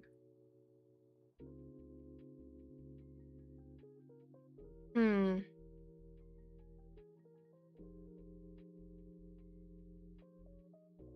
sorry that the experience was so unsatisfying, Julia, with the therapists. I feel like with the first therapist I had, it also felt like this. Like, it felt really unsatisfying. With my second therapist, it felt way better. But I think, like, I've learned so far that to a lot of people, this, like, just venting can actually, like, really help and be the right thing for them. So I feel like for me, maybe a part of like why the first therapist like didn't really like work too well was really that, like, I think it could have been that she just wasn't prepared for like neurodivergency, like that this this is a difference. It could have been that I just sort of like didn't show like quick enough that this is not the way I like therapy, and then like sort of the time was sort of like coming to an end, and like sort of switching didn't make sense anymore because I was already applied to the other therapist. It could be that it's sort of like the like stigma around like how like women you just need to let talk, and then like everything is going, they just need to talk, where it's like, well, I don't need that. Like if you give me that, like I work really well with things which are usually aimed at like men, and usually not really well with things which are aimed at women, because this social understanding on what skills you have and what you don't, and how you tick and how you don't tick, just for me like really aligns with the male experience better. And if I then like have to talk to people who are so sort of like fixated on my gender that I just don't get the help I need. But it can be many things, so I don't like know which one specifically it was. But what helped is just, yeah, trying another one and hoping for the best, and being really blunt about it. And just being like, yeah, but like I really want to do something. Like I really want like more, like actually get to the bottom of this, actually figure it out, talk about it. Like I don't want to like vent every day and then, you know, like dilly-dally ahead of me, but do something about it. And I think with my second therapist, that also helped, because there also were moments where I felt like, yeah, we're just like talking. But then I shared that I felt like we don't get anywhere, and like the talks are like, I don't need him to talk about daily things. I need him to like go in depth about the things I have like sort of systemic problems with. And then we focused on that again, and that worked better.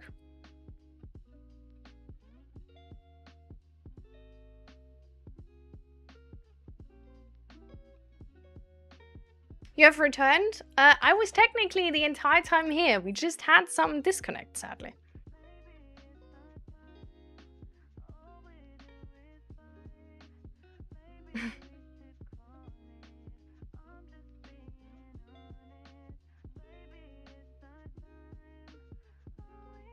Took a shower, still feel like crap, but I'm clean.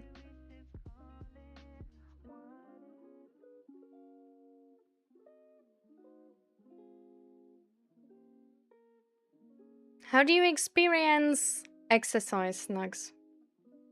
Is a workout making you feel good usually? Because that could be a good start. Like exercise just like generally like helps a lot of people to to process through the negative emotions they're dealing with and come out on the other side. So if you feel like that could work or has worked in the past, that might be an idea. But apart from that, it's fine to have a shitty day. Some days are just crappy.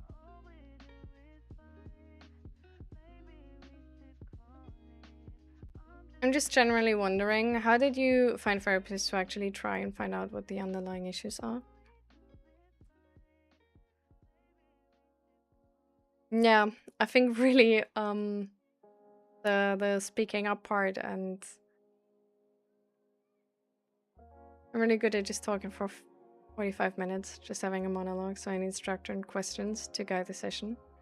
The quiet time struggles to open up. The first person I have to have a concept for the sessions. Yeah. Like I came with like an agenda there. Like I can also like yap. So I sometimes literally just came with an agenda to the point I was like, okay, I want to figure out this question, that, and this. And or like one time I was like at the end of the session, it was like already the end of the session, I also like sort of I talked through the entire thing, and then was like, So we were like sort of like wrapping up, and I felt like, damn, like I feel like I got nothing out of this. And I just shared that and was like, hey, I would really like for us the next time to actually tackle certain problems or like do some progress or something, because today's session, like even though like I was able to share so much, didn't feel like it helped me in anyhow. And I don't know, I think, you know, like therapists can't see through us. We gotta tell them.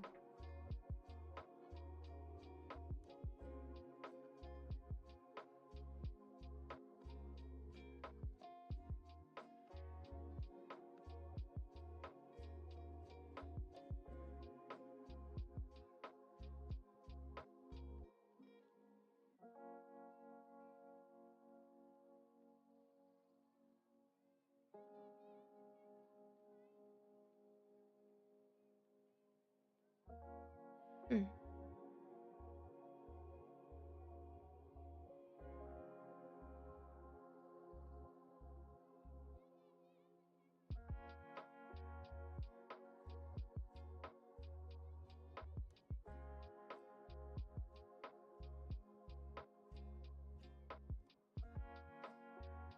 I think if you, and I wouldn't only say hate men, I think if you fear men to the point where you can't go out alone, it's affecting your life, right? Like it's restricting your freedom. And depending on if that sounds worth it or not to you, I personally would choose to work on tackling that fear, just for the sake of being able to go outside alone and feel safe. But I know that's hard. I also don't like going outside alone. I definitely also have a certain fear of men and like have like sort of this hyper awareness around a lot of them. I don't think like all of them are bad or anything. But it's just that I've lived through a lot of situations which were really unsafe and where nobody helped. So society was also not safe. Like society enabled people who did bad things instead of like helping you get out of those situations.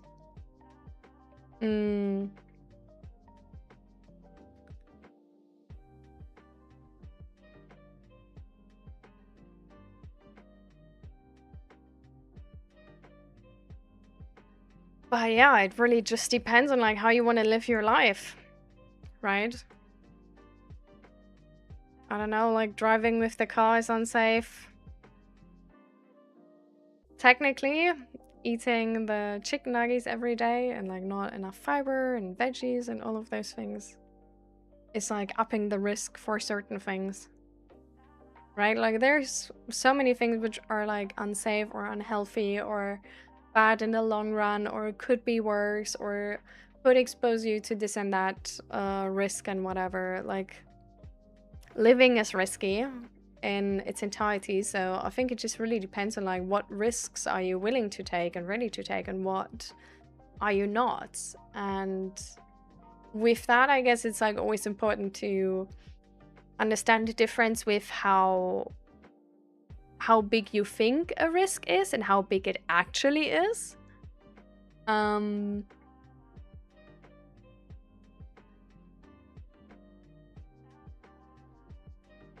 But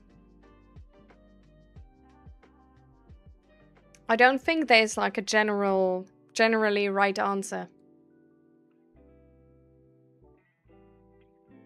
So I think it really depends on you and what you want to decide for your situation.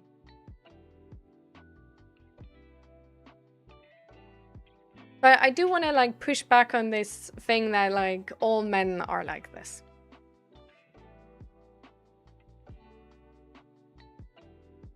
Because like now you can be like, oh, you're just protecting men. I don't think it's useful to believe that for yourself. I think believing that half the population is out to actively get you is gonna make it harder to feel safe. Right? So I think it's important to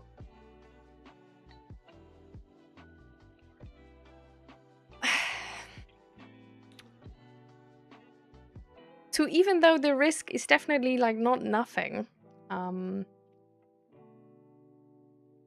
entirely overestimate the risk either.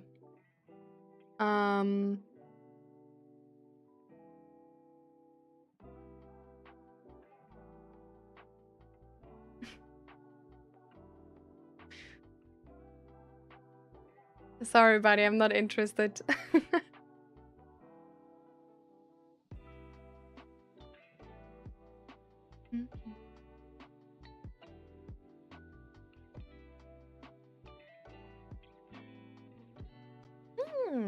Zach is home.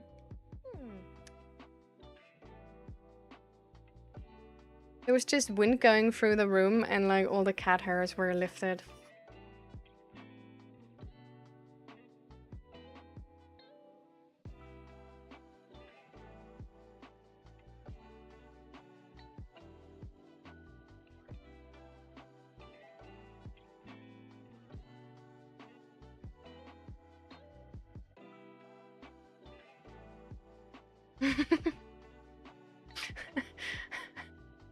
Snux being completely fucked over by their keyboard and missing the very important part of the message.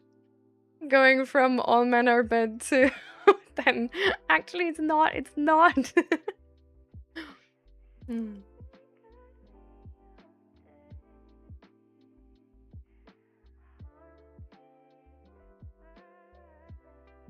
That's fine, relaxing. Sometimes we just want to be around people.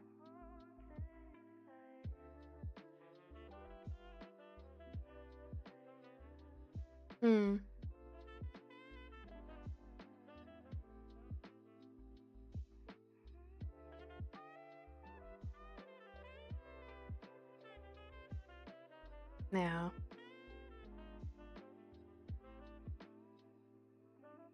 So this is like why I'm saying like it's not, you know, like the context like really matters. So if you live in a city where like gunshots are regular and there are like really like there is like really high crime rates, then probably makes sense to not go out alone. Probably makes sense to not go out in the dark, right? Like there's a lot of different contexts we live in. And everybody has to choose what's worth to themselves. Like, one person might choose then, even in those contexts, they're gonna go out alone. Because for them, it's just that important and worth the risk. Other people would go out alone and not enjoy it at all. And forever hate it. I don't know if it's worth the risk to them.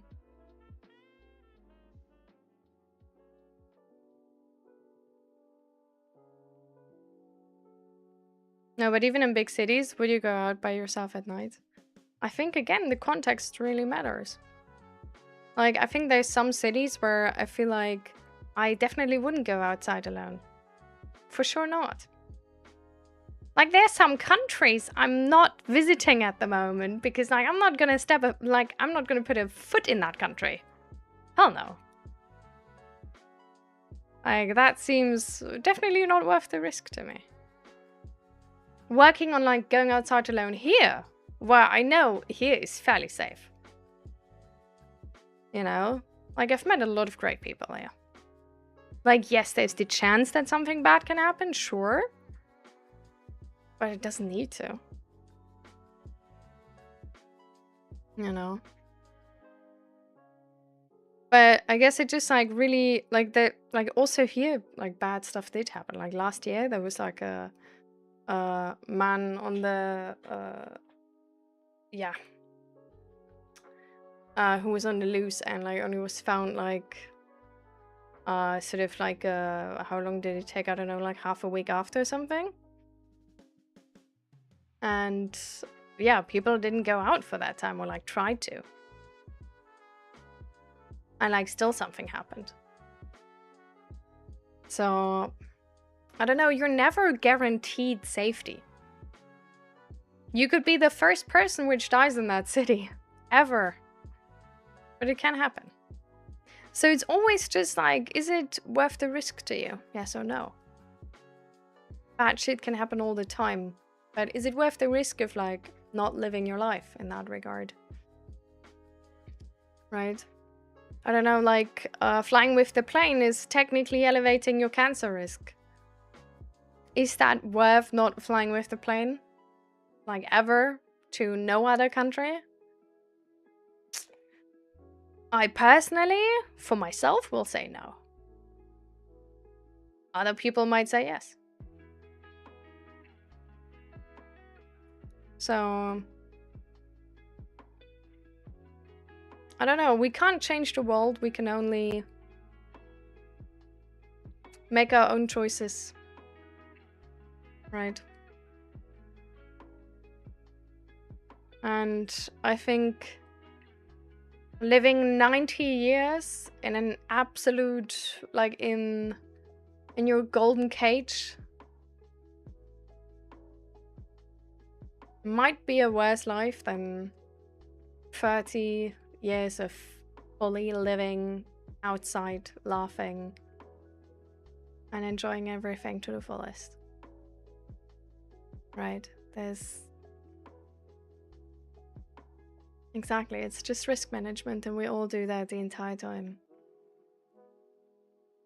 So...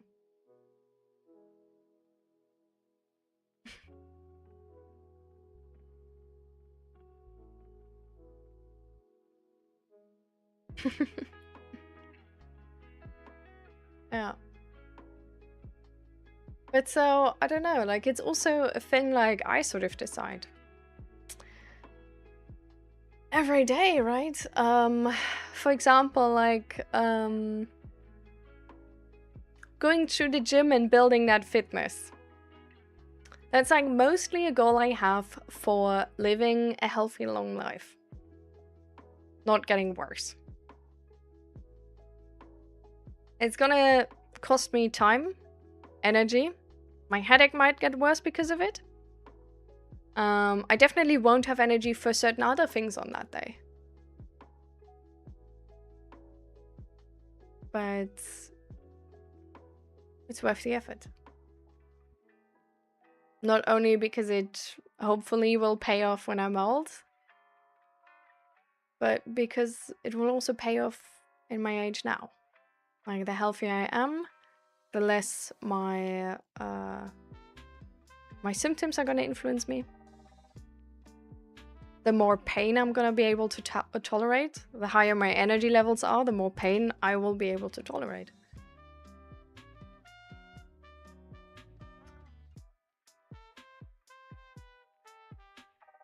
The better my fitness is, the more things I can do on a day. With other people, with friends, enjoying my life.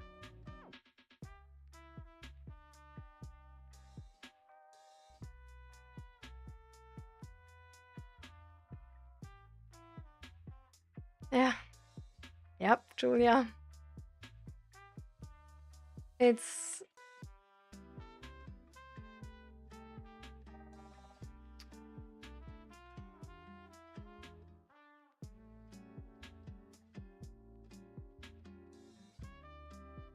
like, being healthy is a certain amount of freedom you just can't replace with anything else.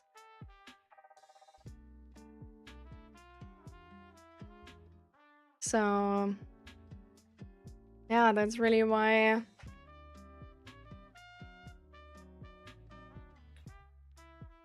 I try that. Smile is the best energy? Yeah, I mean, to a certain extent, really, like, being happy, laughing, smiling, enjoying life is actually really really important part of life and of being healthy as well. Like, we know that stress is like really unhealthy. Not like no stress, like there's a thing as sort of like positive stress. But yeah, I mean, negative stress for sure. Also, like, just being on edge the entire time goes with a lot of health risks.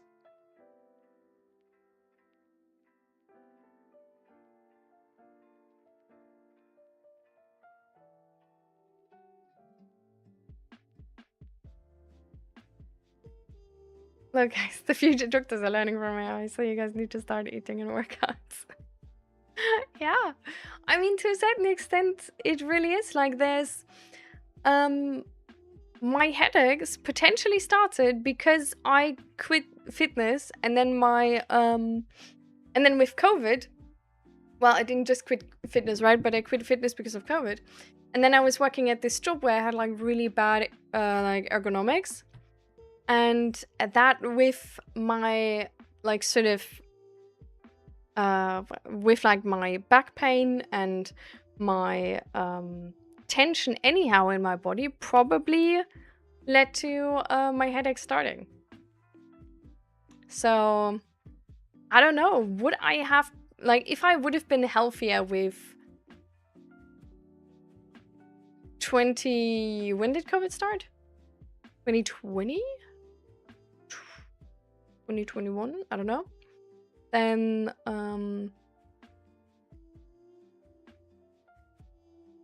yeah, maybe you wouldn't have no headaches. Wouldn't have headaches.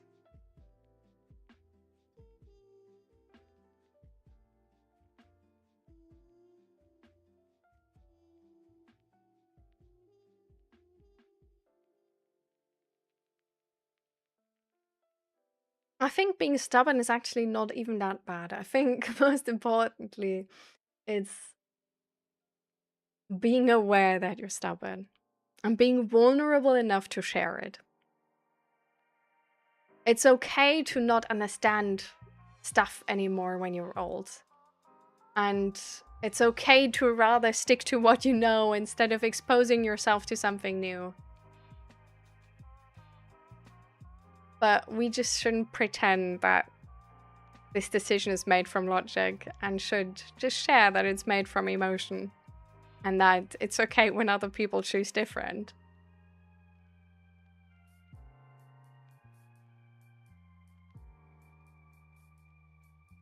The environment impacts how we think. Yeah. To a certain extent, for sure. Like our environment as a nature to a certain extent, for sure.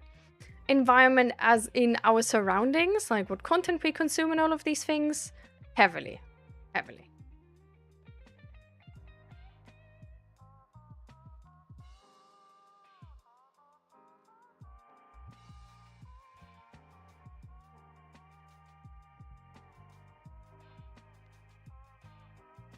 Yeah, it's COVID-19, but yeah, like Europe, like in Germany, the thing was only in March 2020.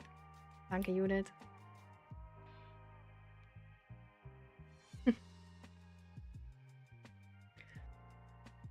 Oh, okay, party people.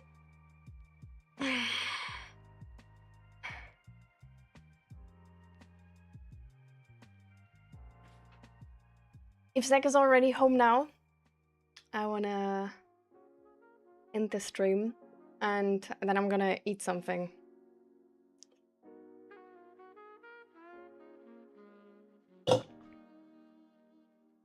Definitely finished that hours ago.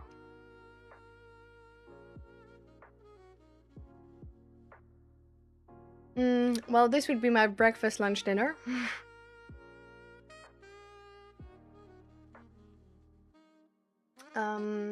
We still have a rest from Thai food we had.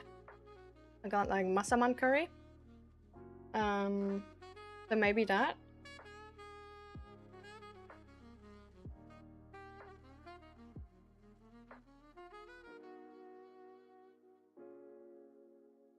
Yeah. I mean, do you ever order forever?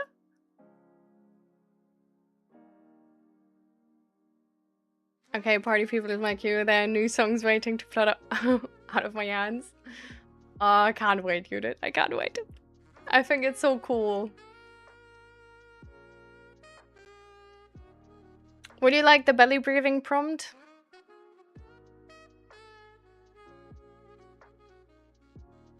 I think I would just do all stars and then dip out today, if that's okay.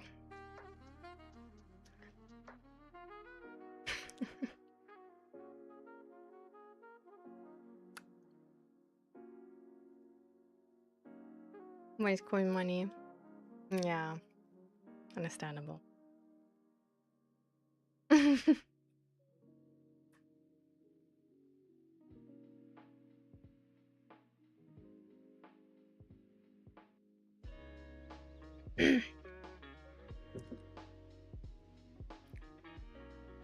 All right.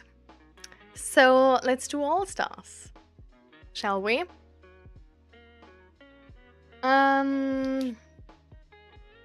What did we talk about today?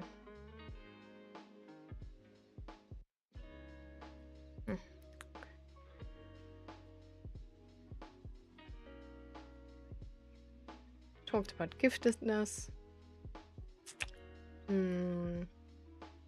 About how to share emotions.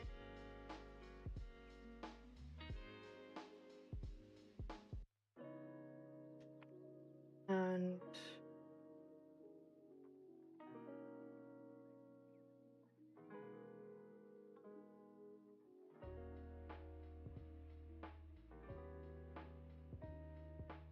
we talked about a lot indeed. And hi, Anxious. Welcome, welcome.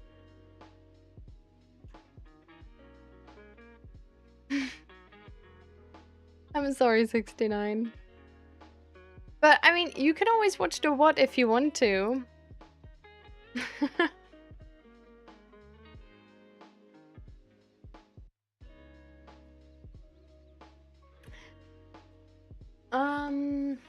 About therapy, just in general. We talked as well.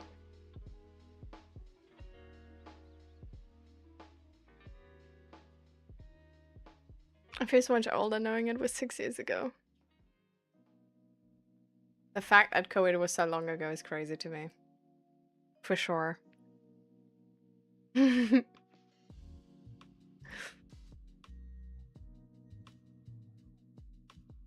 I'll go eat some dinos. Do so. So what was your favorite part of the stream, guys? So, just quickly before we wrap up.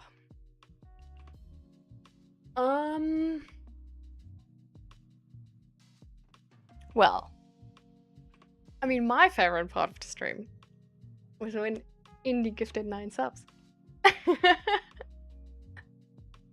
Obviously.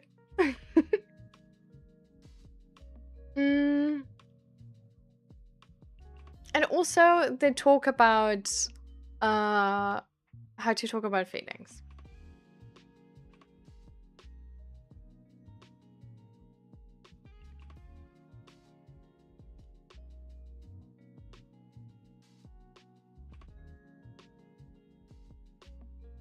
Oh, Snacks. Be kind to yourself. It's fine to have a bad day.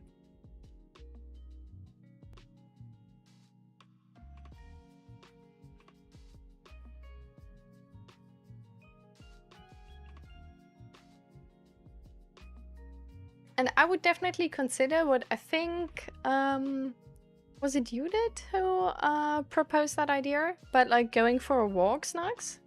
That could be like a really, really good thing. I think I personally probably gonna go for a run now. Do the healthy thing, yeah? Yeah. But I actually do have to say, I can sort of like relate that it makes you feel better. Like, I need to be very, very careful with my energy limit, so I can't go too too fast. I need to do it really, really slow at a pace where I can the entire time talk without getting out of breath, which is extremely slow. But then that's apparently also the pace you like build your cardiovascular health or whatever. I don't know. But then I do actually stop the run and I feel really good about myself. And just emotionally, I just feel better.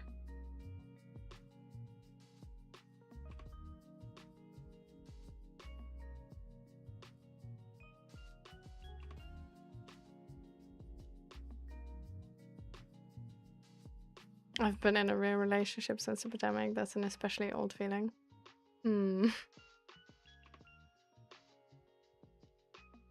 I can't run. You don't need to go for a run. Just go for a walk.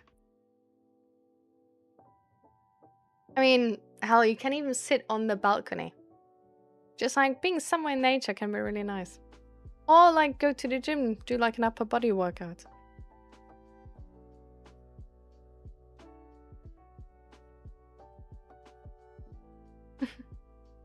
No, I really meant a walk though. Like it was like, I think you proposed a walk, like in walking, not in running. But I'm gonna go for a run. I was Julia, okay.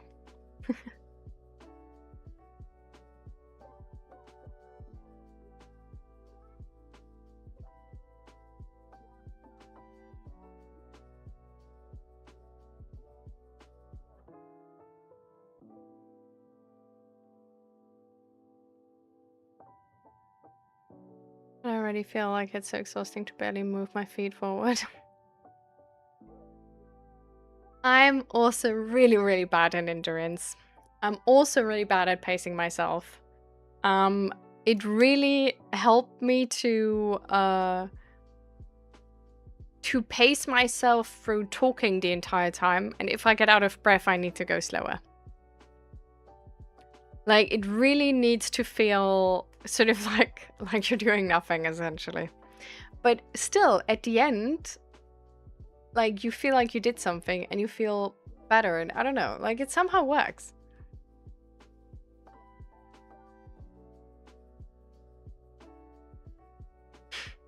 Or that.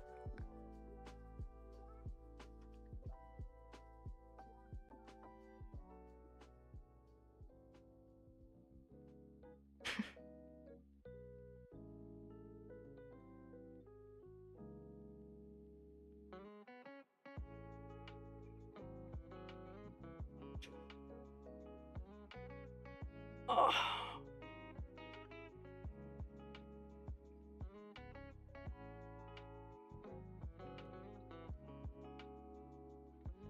Yeah. So I think They Talk About Feelings for me was my personal favorite. And thank you, Indy, again for the gift subs. I think we might actually be at an all-time high of subs. Like...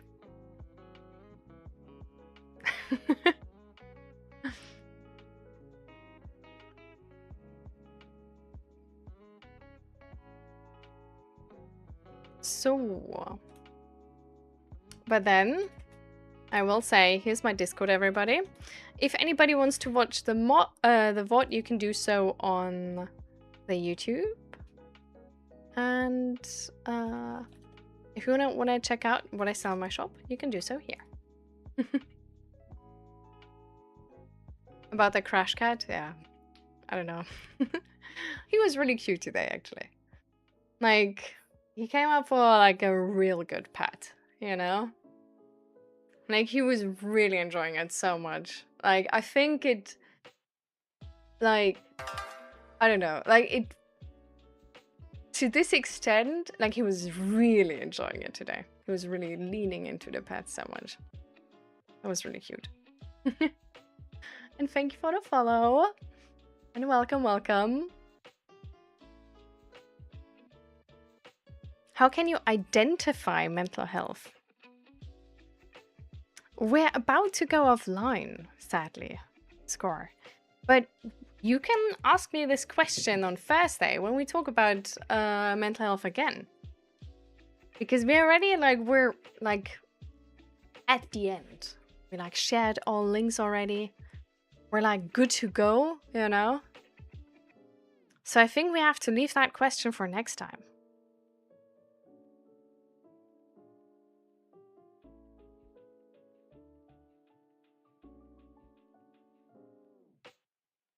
Hello from the future. Well, welcome. And I'm gonna raid you over to the bunnies.